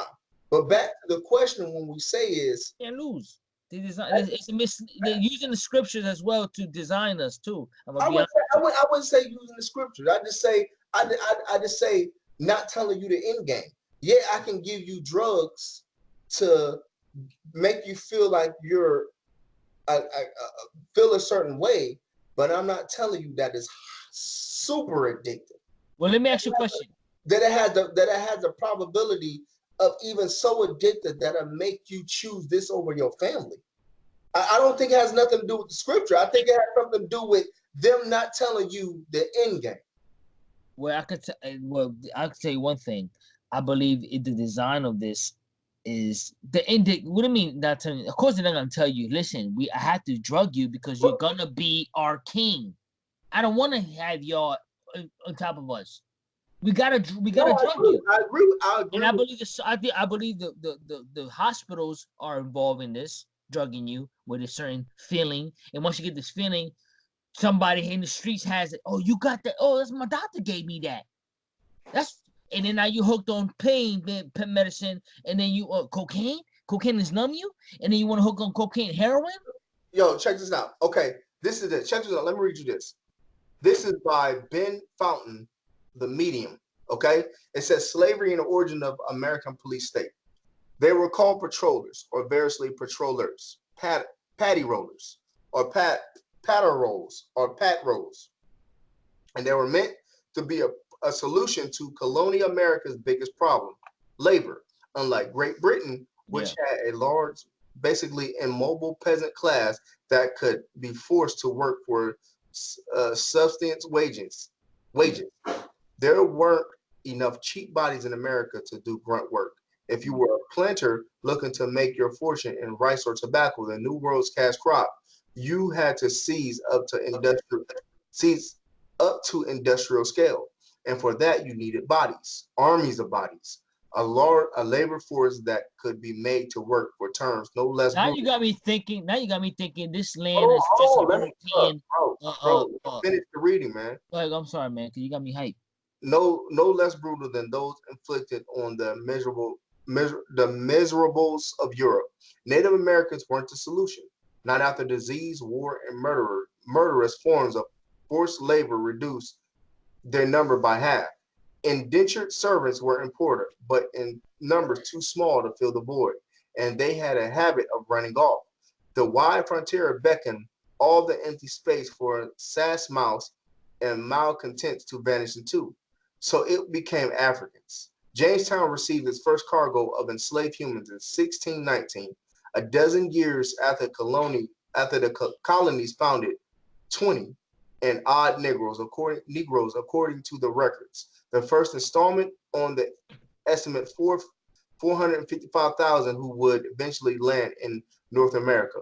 Control of this new labor force would be key. Mutiny was the great fear. By the early 1700s, a comprehensive system of racially directed law enforcement was well on its way to being fully developed. Certain people granted power can be counted on to abuse those under their authority just because they can. Now let me read that again. Certain people granted power can be counted on to abuse those under their authority just because they can. This was in fact the first systematic form of policing in a land that would become the United States. The Northeast colonies relied on the informal night watch system of volunteer policing and on private security to protect commercial property. In the southern colonies, the policing origins were rooted in the slave economy and a radicalized social order that invented whiteness as the ultimate boundary. Whites, no matter how poor or low, could not be held in slavery. Blacks could be enslaved by anyone. Whites, free, blacks, and people of mixed race. Okay. Say it again. Hold on. Read it again. Read what again? Well, you just said a few sentences. Blacks could be enslaved by anyone.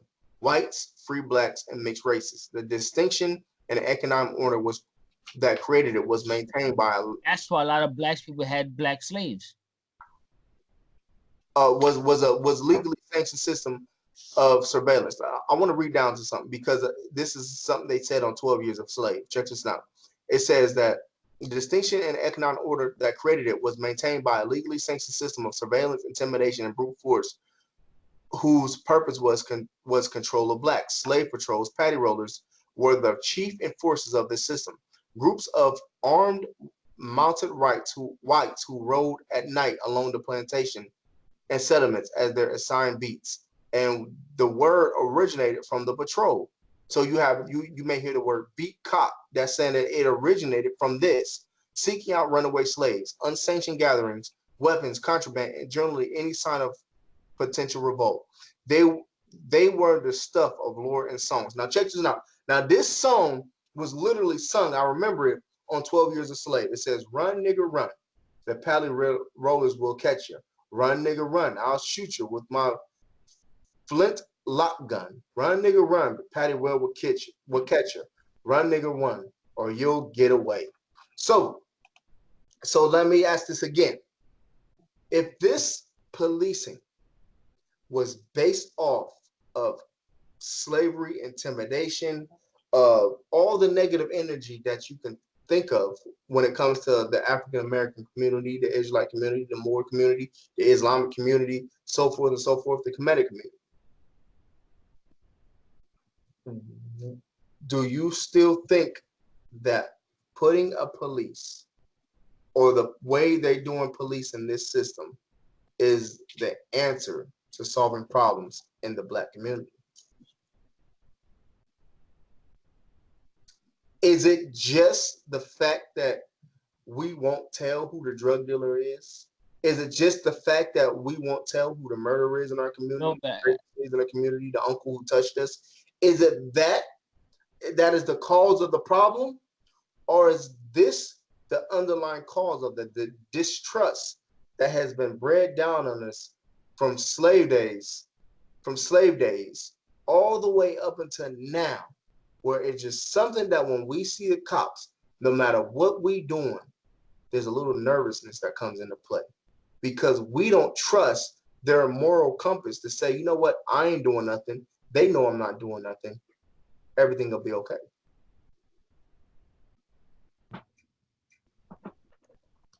Man, you saying something heavy right now. It's kind of like, are you saying that are you saying what Kanye was saying? That we mentally enslaved? I say, You know what I'm saying? my question would be, No, I'm not gonna. Oh no, let him do whatever it is, because I don't want to go tell them. Hey, if you snitch and that intimidation come in, you better not say nothing. I'm about to run away from. Oh, I'm. or it could be, put it like this. Could you imagine being a woman and you tell that your uncle molested you and your mom punished you? Man, but that's in the white neighborhood as well, man. No, Just hear me out. Just hear me out. Just hear me out on that. To me, it would seem like it would create a distrust where I can't even trust the person that I'm supposed to trust. So I won't say shit at all.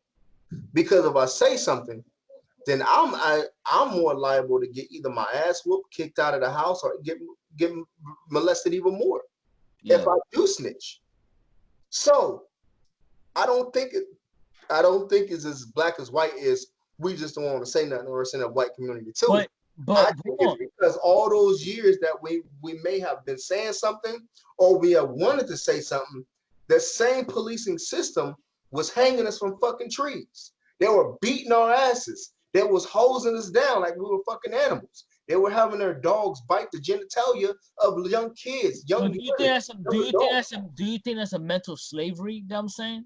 Fuck no. If in the back of my mind, they still showing me pictures of the goddamn Watts riots and shit that's been happening in the South, and people getting their ass whooped for just talking about some, we just want to have an equal right, then how the hell am I going to sit there and tell them, hey, something happened. There's this guy in the neighborhood and he's been living there for 10 fucking years. All right, good night, son. How the hell can I trust you to say, you know what? We're going to whoop your ass too. We're going to lock your ass up too, or forget about it. And I don't trust them that they mess around and let him know, because he may be an informant and his posse come and kill me. Man, what you're saying, it hurts us. It hurts us, and I understand why, but it hurts us, man, because if we as black people can't correct our own brothers and sisters and say you're wrong, or like, y'all ain't doing this, man, we're brothers and sisters. If we can't do that, if we can't say your uncle molested this female, we're gonna lock him up. We're gonna take him away. We're gonna beat his ass until he gets locked up. If we can't stand up for our own neighborhoods and our own people, and tell your sister and brothers you're wrong for what you're doing, and have each other's back, because of the way we feel that the white man might say, "Oh no, I'm gonna whip your ass," then it's like I feel like it's a mental slavery. I do, and I understand. It's kind of like you want to trust the people you can trust. They're supposed to be called police, who protect and serve the neighborhood. Whose origins was there to kick your ass in the first place? But that's what I'm saying. If police but that's why I believe there should be more black people in the forces. I want to see more. I want to see more chief police officers speaking up, or sheriff, chief sheriff, black police officers who can keep an eye on us, even though I know it's sort of cooned out because you're still obeying the government's law. So it gets cooned out. I understand that. But you can't skip that part. But as long as you don't break the thing with America is this. The thing with America is this, man. And America do bend it sometimes. But one thing with laws, a land law, is this: that you have to, if you break the land law, this is gonna be the penalty for it. And a lot of us are breaking the land law, believe it or not, because we want to look fly, because this is the style, because hip hop made it cool. Hip hop made it cool for us to be thugs and sagging our pants and fucking 5 bitches. But that's not a land law. I'm just saying those things, shooting people That's it's a law. You can't just go around shooting people or shooting guns any way you want. You can't shoot. I mean, I heard the only way you can shoot your gun in your own home is you have to have like some type of acre, and you gotta have some type of you can do it, but you gotta have the rules and regulation of what you need to do to shoot your own gun in the neighborhood. You know what I'm saying? Well, let me ask you this though. Let me ask you this. There's laws. There's a lot of laws. I don't think this is as black and white as that. If I know that this system was created to kick my ass in the first place, it's not that I don't want this drug dealer. It's not that I want the drug dealer in my neighborhood. But the problem is not that us controlling the judgment. But that's we know for a fact that in our Israelite culture, if certain things was to happen, this is the repercussions of it. That's the repercussions of it. But the problem is we're not in that culture. We're not in that situation. So we're counting on this damn justice system. What mess around and let this man out in 60 days because he caught the plea bargain, and who you think he coming afterwards? We don't. If you don't have the control on what happens to this man, then you have to be kind of cognizant on say, okay, what's going to happen when he gets free? What's going to happen when he gets free? You get what I'm saying? I think that's what scares me. And we don't even trust the system, but we don't even trust God's judgment or God's. But everybody don't. But here's the reality. I'm just saying. See, that's what I wanted to stay away from, because even though we're Israelites, a lot of people don't believe in that. So we can't always simply say church God, because there are so many people that are atheists. So I know. So what's the answer? So then I think the answer is you have to be cognizant on say, you know what, man, like you said, don't break the law. Don't break the law. Let me finish, bro. I think the answer is this: you have a black police chief. You said something very, very, very key, bro. You have a black police chief, right? But the fact of the matter is, he's still going to govern the body based off that same system. I think in order to change the outcome, you have to change the system as a whole to be more equally equipped. For instance, if I do cocaine and if you do crack, I'm going to get a higher sentence, but it's the same damn drug.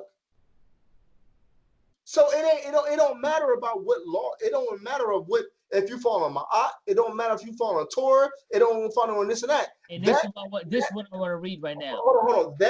That type of judgment is not fair. Go ahead. So this, like you said, it doesn't matter if you're black, white, Chinese, purple, Israelite, Maya. This is what I want to read right now, and I am gonna give it to the praises of the Most High. Yeah. For our Israelite brothers, so you write this. Romans 13 says this, and this is what we're talking about. Because there is a law in this land you should not break. This is what's going to happen. Because there is a ruler in this earth. Romans 13. Everyone must submit to the governing authorities. Well, hold on. See, there is no authority except from God. Well, wait a minute. And those that exist are instituted by God. So then, the one who resists the authority is opposing God's command, and those who oppose it will bring judgment on themselves. But hold on. That's what I'm saying. Whether it's Moors, Mayat, or whatever, or sovereign, that's not gonna fly. You still gonna get killed because we have a law. But I get it. I get it. I'm not saying that you're wrong. What I'm saying is this. Remember, number one, we're Israelites. Yeah. We're Israelites in the sense of find me that same scripture in Tanakh.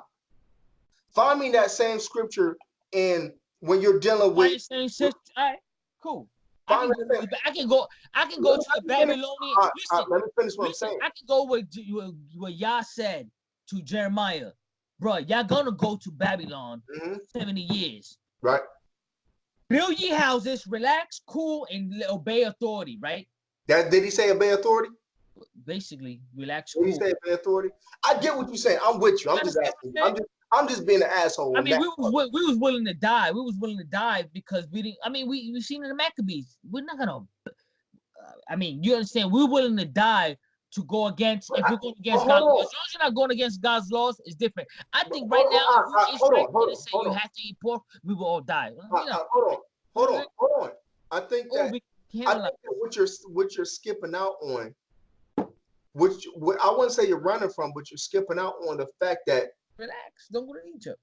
No, skipping out on the fact that it's the system. When we went, for instance, when we went to. Do we have to sell drugs? We don't have to sell drugs. Somebody got a gun in our head saying, listen. Hold on, man. Be professional, man. Hold on. When Daniel said, I'm not going to eat this certain things, right? They had a celebration, and he said, I'm not going to do this certain things. Bow down. The rest of the people did. Yeah. That was a system that was going on in that area when they did what they were doing.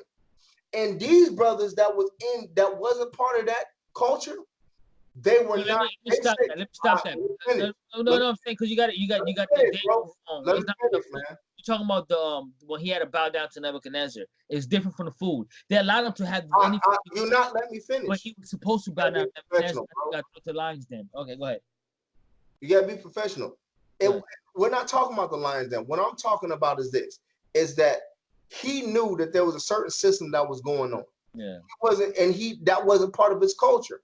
I think that the problem is with blacks in America now is no matter if you're a police chief, you're a fire chief, you're still obligated to push that certain system on a community that this system was originally built to oppress. I think the problem is that these police chiefs, I think that you had a conversation about when we talk about we're building up these churches, we're building up these mega churches, we're building up these certain celebrities. We need to take the money, and we need to build up our own police academies, our police officers, where we can govern our own self according to our own rules. Because if you allow the pressure, let me ask you a question: whose rules you gonna follow? I just said you would do it your own. You would do it according to your own, because that's not gonna work. That's not gonna work because we have Israelites, we have Moors, we have Mayat keepers. We don't want to. I'm an Egyptologist. I don't want to keep Yahweh's laws, so it's not gonna work. It's not gonna work. You know it's not gonna work. It's so much. We have atheists. Oh hell no, nigga, I'm a thug. What law gonna stop me? The laws that is in America is not.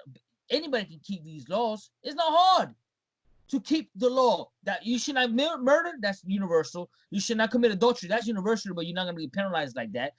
You know what I mean? It's not hard. Traffic.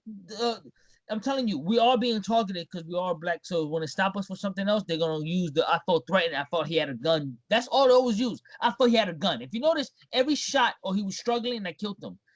So it's like whenever we put force upon them, that's when they want to kill us, or they want to.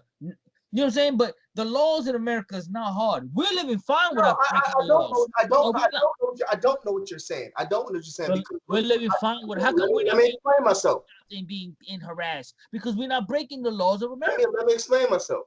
I don't know what you're saying, and I don't agree. It's because this is trying to follow some type of one world order. Everybody follows this shit.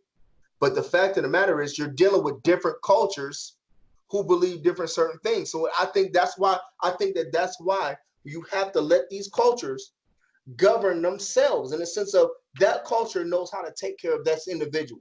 You can't establish a universal saying, well, we're going to do this, but according to this culture, that may be okay.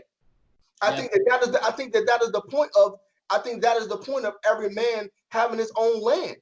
Because if every man have his own land, they have their own rules that must govern. Remember, we didn't come over here by we wanted to. They forced us over here. So if they were really talking about everybody's equal, then they would respect that we have a completely different culture on us, and we can handle our situations differently than the way that they handle theirs, and allow us to completely separate from that system and establish our own system so we can handle our own problems the way what we decide to. Well, I blame this in America because when we did leave the West Coast of Africa, we had a culture. We know what we was doing. That's what the fuck I'm saying. But okay. But they forced us here. What I'm saying is not everybody was from Nigeria. Not everybody was from Benin and Togo. Not everybody was from Congo. There was different. But that doesn't take away that they had their own culture. Okay, but we had a culture, meaning. But guess what? We also had tribal wars because of our culture. You understand what I'm saying? Yeah. But what those tribal wars? But the question now was that those tribal wars, did they result into everybody in your tribe and in that tribe falling under the same system? No, they didn't. And that's conquer. That's command and conquer. That's how you as a regular. That is true. That is true. I'll give you that. So it's like, so what I'm saying is that we didn't come here with this. America makes it seem that I can do whatever I want. I can be an atheist. I can be a homosexual. That's not the argument, though. The argument is about policing. I can worship the devil. I can worship the devil, and we got black people worshiping the devil. We got black people worshiping cows, fucking dogs. But that has nothing to do with policing, though, bro. But what I'm saying is, I know what I'm saying. I agree with you, policing and governors. But whose rule are they gonna follow? They gotta follow America's rules. You understand what I'm saying? I understand what you're saying. It can't be ours because it's gonna be a war. It's gonna be war, man. I'm telling you. Some people feel like listen. I think that what you're saying, I hear what you're saying, but the fact of the matter is that this same system was put in place to catch your black ass. How does everybody gonna be following? 40 veces, ya se sabe. No, sí, estoy bien.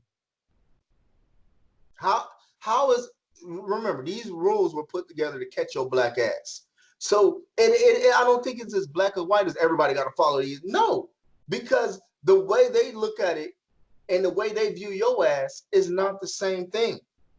It's not the same thing. And the way your chemical makeup is as a person may be completely against the way they look at life.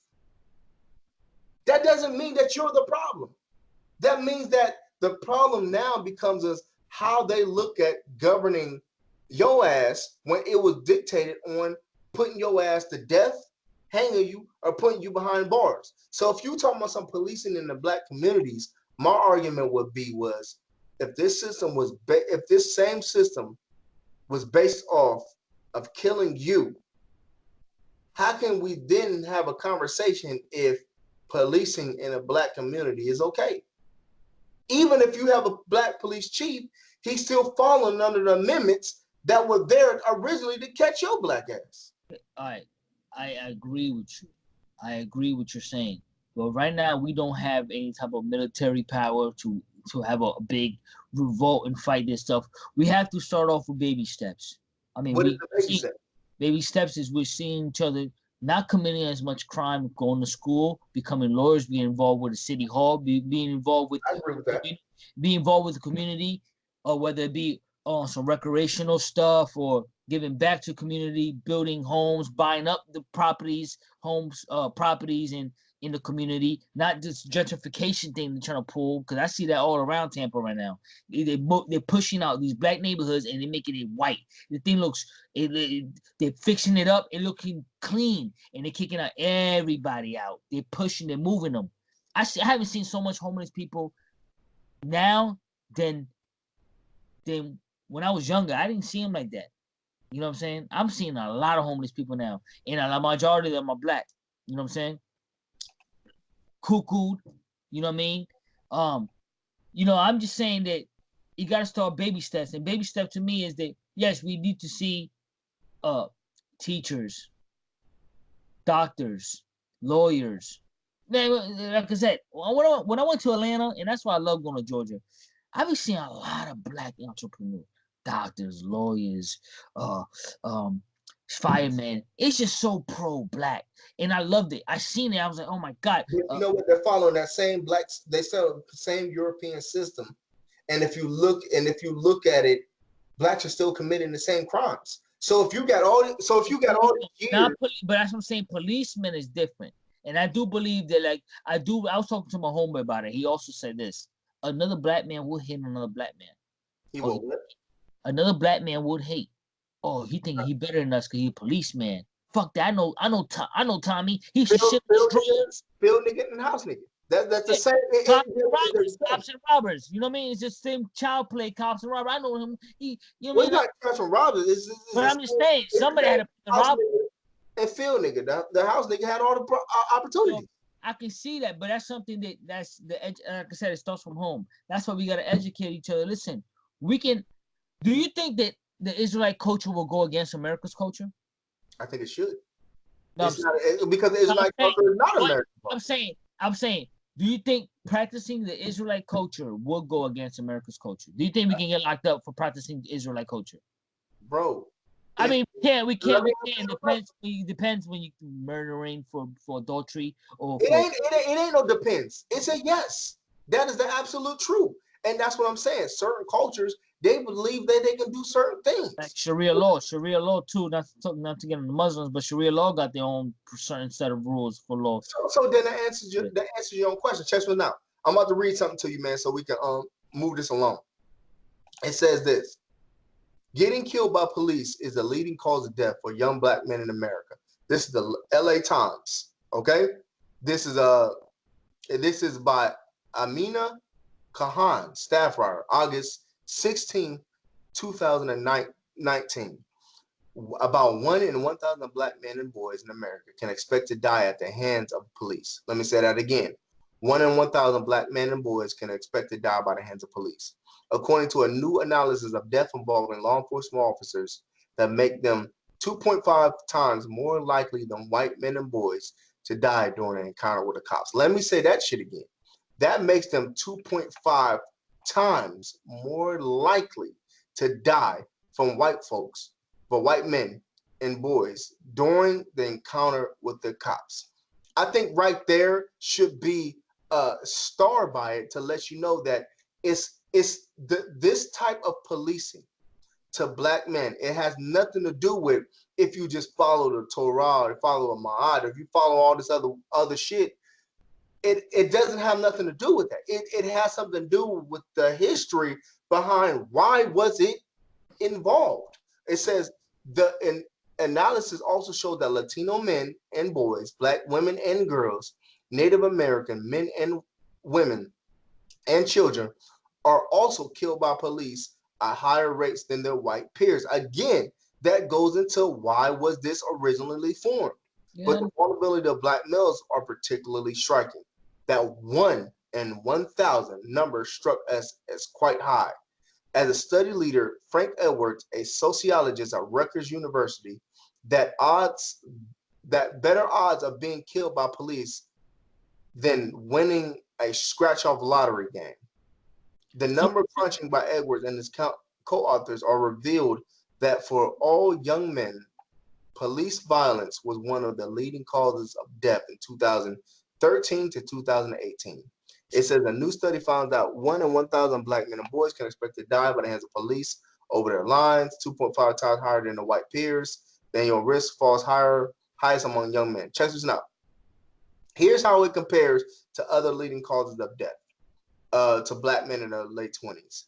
Assault is 94.2% mortality rate.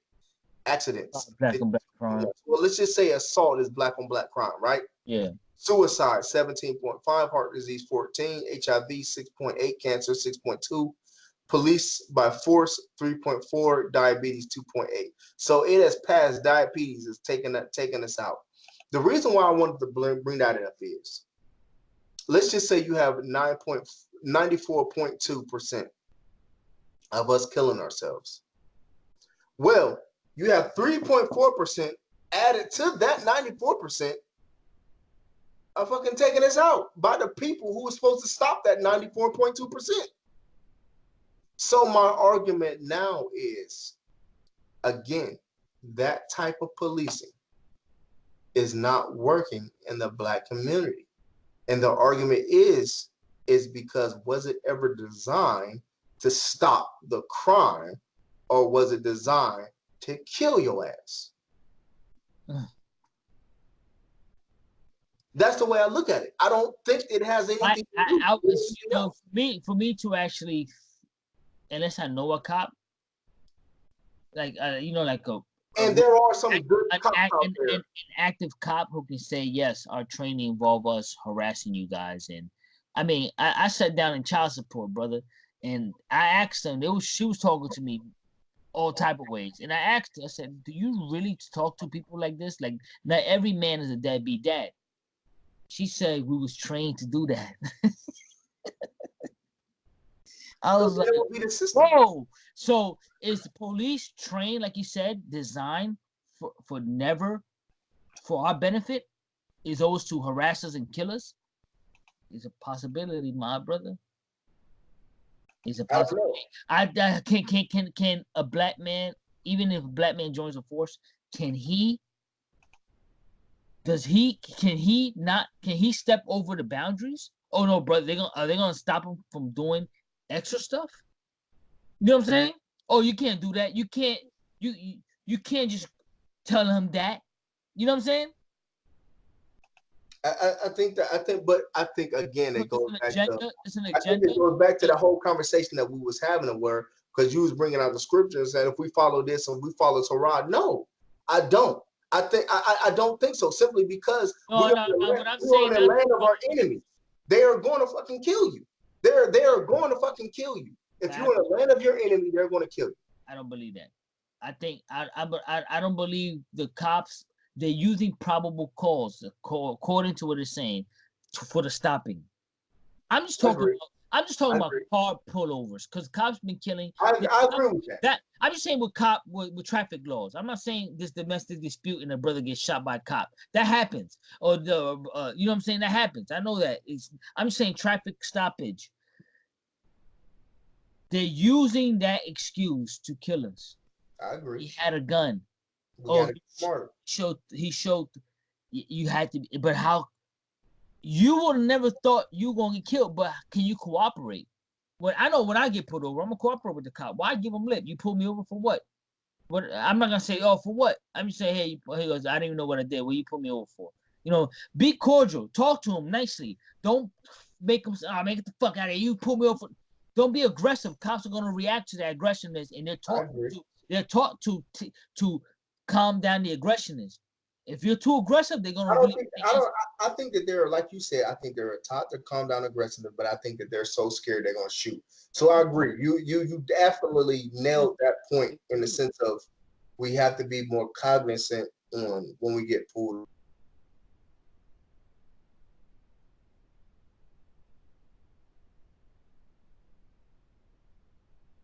Smarter. So I agree with that. I agree with that. I do think that we have to acknowledge the fact that they put the drugs and they manufacture the drugs and they put them in our community. But again, they don't tell us the end result. They just give us the damn drugs. And I think black people are more scared now to get pulled over by a cop than ever before. Then that should tell you that the policing hasn't worked. No, I'm just saying, no, it's just been televised that black people getting killed when getting pulled over. I'm gonna tell you a story. This happened to me last year, within a few months ago, right? Somebody knocked on my door saying, hey, I heard there's a domestic dispute. It was a cop. There was 3 cops. It was 2 girls and a guy. And they knocked on my door and said, hey, I heard there's a domestic dispute. You said 2 girls in a cup? And a cop. And they said, hey, I heard there was a domestic dispute. I said, what are you talking about? I live here by myself. Oh, I heard the neighbors, somebody said that a girl was running and you was chasing her and you beat her up and stuff like that. I said, I don't know what you're talking about. I live here by myself. I don't even have a girlfriend. I wish I had a girlfriend. You know what I'm saying? I told her just like that. This is a few months ago, right? So. You said this happened last year. Yeah, a few months ago. So. The cop last year? No, bro. I think it had been in the beginning of the year. So. I ain't talking. Yeah, no. So, but listen to a story how scared I was in this situation. So the cop asked me, "Hey, if you don't mind, can we search your apartment?" I said, she goes, "You don't have to, but if you don't mind," I said, "Go ahead, man. I don't got nothing to hide." So they checked my apartment, right? I'm cool. Now I'm cooperating. I could say hell no. You know what I'm saying? It was my choice to say hell no. Okay, I ain't got nothing to hide. So as they were leaving, he said, you don't mind if you check your ID as well. So I was like, oh man, you're asking for a lot right now. I said, all right, let me go get it. So I go back in the house. The cops are outside right now. And I noticed that my wallet was in my van. Oh my Lord, my drawers was shitty thing, motherfucker. I know it's in my van. So as I'm open, I go outside. I said, oh, I forgot in my van. And I open the door of my van.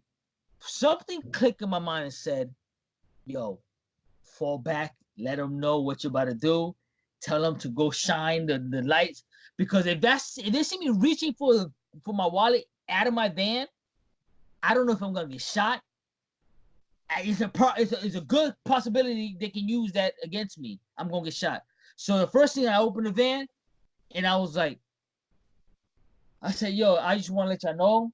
I turned around and said, I want to know I'm about to get my wallet. If you can just flash that flashlight at the wallet, I'm about to get that right there. She was like, oh, okay, go get it. I was like, so I grabbed it. But I didn't tell him because I didn't want to get shot. I was just telling him this is what I want you to do because I don't want to get shot, basically. But that was like I was scared. That was the first time I ever scared. But just even me getting my wallet out of my own home, out of my own van. But that was incredible. But you 30 plus years old, bro. You're 30 plus years old, bro. You're dealing with people. You're dealing with young black males that's getting shot, man, and they're like younger. Bro, I'm not looking at. I don't look 36 years old, and you don't look about 35. You look like a nigga. That's all they care about. And that's what I'm saying. But you have the wisdom. Reaching into my van. It's not even in my house. They were willing for me to go in my house and grab my wallet, but no, I had to go to my van. I don't know if they're feeling like I'm in their territory, kind of, because they're outside. I have to go outside. You know what I'm saying? So I'm like, holy shit, what the fuck? I don't want to get this wallet right now. I don't want to get killed. This thoughts is going in my mind. I said, I don't want to get killed. I turn around and say, hey, officer, if you don't mind, can you shine the light right here? I'm about to get this wallet. I just want you guys to see what I'm about to get in there. I grabbed the wallet and I gave it to, and I opened it and I gave him the thing. But I was just trying to avoid being shot because I could have just easily opened the door, grab it without even saying anything to them, and turn around real quick. Oh, here it goes, and pop, pop, pop, pop, and get shot. You know what I'm saying? That's the last thing I need. And that's the state that we're in now. That it's like we gotta watch out because we know the system. If you get pulled over, we don't know their intention. Maybe they want to shoot something. They want to shoot black people. They want to shoot anybody. So let me ask you.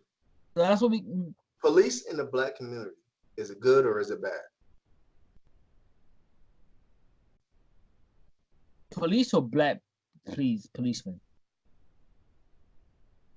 I think black policemen should govern the neighborhood more. I don't think we're quick to shoot each other down like that. If you're a policeman and you're quick to do that, then as a black man and you're quick to shoot your own brother, knowing that you took that job because you want. Normally, when I look at black people going into the police force because they want to go for the community, that's what I always look at. I don't really see them going there. Oh, I'm gonna get these niggas back. I mean, they're all corrupted people once you start falling into the world. But you know, I think a black police officer should govern black neighborhoods patrol. I agree. White neighborhoods. I think that black policemen should govern black neighborhoods because I think that they're less scary. I think that a lot of this stuff is happening because white policemen are so scary because they haven't really dealt with certain brothers like that.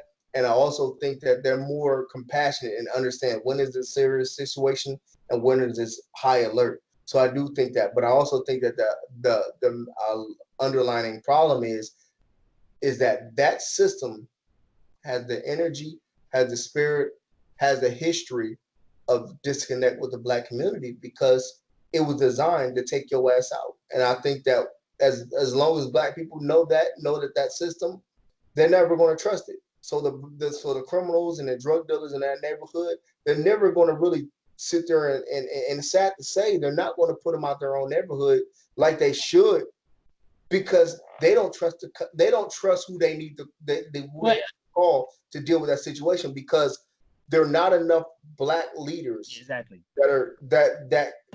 are built to handle that. And I think that that's what we need to tell our children. Let's stop flock into all the police stations and let me build you a police station. Let me build you a police station and let me set a set of rules so that way you can handle these rules. You can govern this type of a people. That way, when that situation arises, you have been trained to handle your people. I think what it is, you're trying to handle these different cultures and you're not ready for that. And like, for instance, how can you deal with a Muslim Unabomber who thinks that I'm going to, let's just say, heaven if I do this situation? There's nothing that you can tell me. There's nothing you can tell me about this American society. His whole culture is, I'm going to be blessed if I do this crime. Yeah. So I think that you need somebody who's in that culture to deal with that situation. Can exactly. So I don't necessarily think it's just black and white. I think that those people need to deal with their culture in order for a judgment. Because remember, the Israelites had judges. They had judges and something like that, but it was their people who were the judges, and they agreed with the same laws, statutes, and commandments. Amen. Exactly. Judges and officers and all that. Yeah, you're right. I mean, you got me thinking about Django. Remember when they did like, oh man, a black man riding a horse? They was looking up to that guy. Like, oh, he's riding with the, like, even though he was riding with the white man, but it kind of seemed like he had authority over, you know, he was able to help you out. You know what I'm saying? And then he grabbed the whip and started cracking over, whipping the white man in front of all the slaves. And like, oh shit, that's nigga.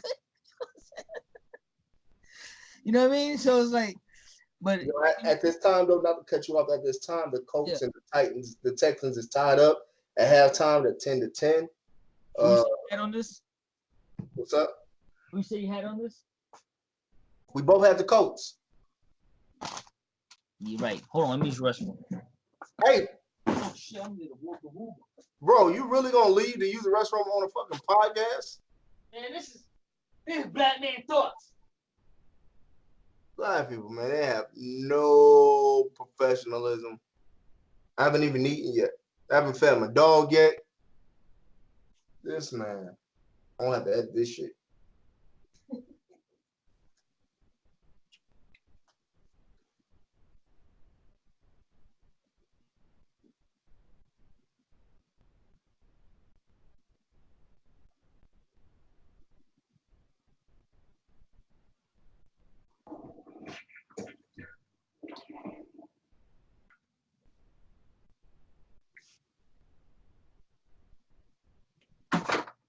My nigga. Some nigga do whatever right. My nigga. But yo, man, you know what I mean? I think we had an interesting conversation, man. You know, I like to end this by saying all praises to the supreme being. Yes. Elohim, of the El of Abraham, Isaac, and Jacob, man. You know, shout out to our culture, Israelites only, baby. Israelite culture for life, man. You know, definitely we're gonna get back at y'all. I want to say Monday or Sunday, depending on what me and my aunt decide, man. We're gonna talk about the Wilder fight. We're gonna talk about the games. And Thursday, we're gonna come to y'all. We're gonna come to y'all with a Monday or Sunday, Mondays or Sundays, and definitely Thursday is the one that we're gonna come with y'all, and we're gonna have the heavy topics on. So we're gonna talk about next week. I don't know what we're gonna talk about yet, man. So definitely, man. I want to say shalom to y'all. Shalom. To my aunt. Word up, man. And call it, yo, leave a comment, like, subscribe. Share, man. Like, subscribe, share.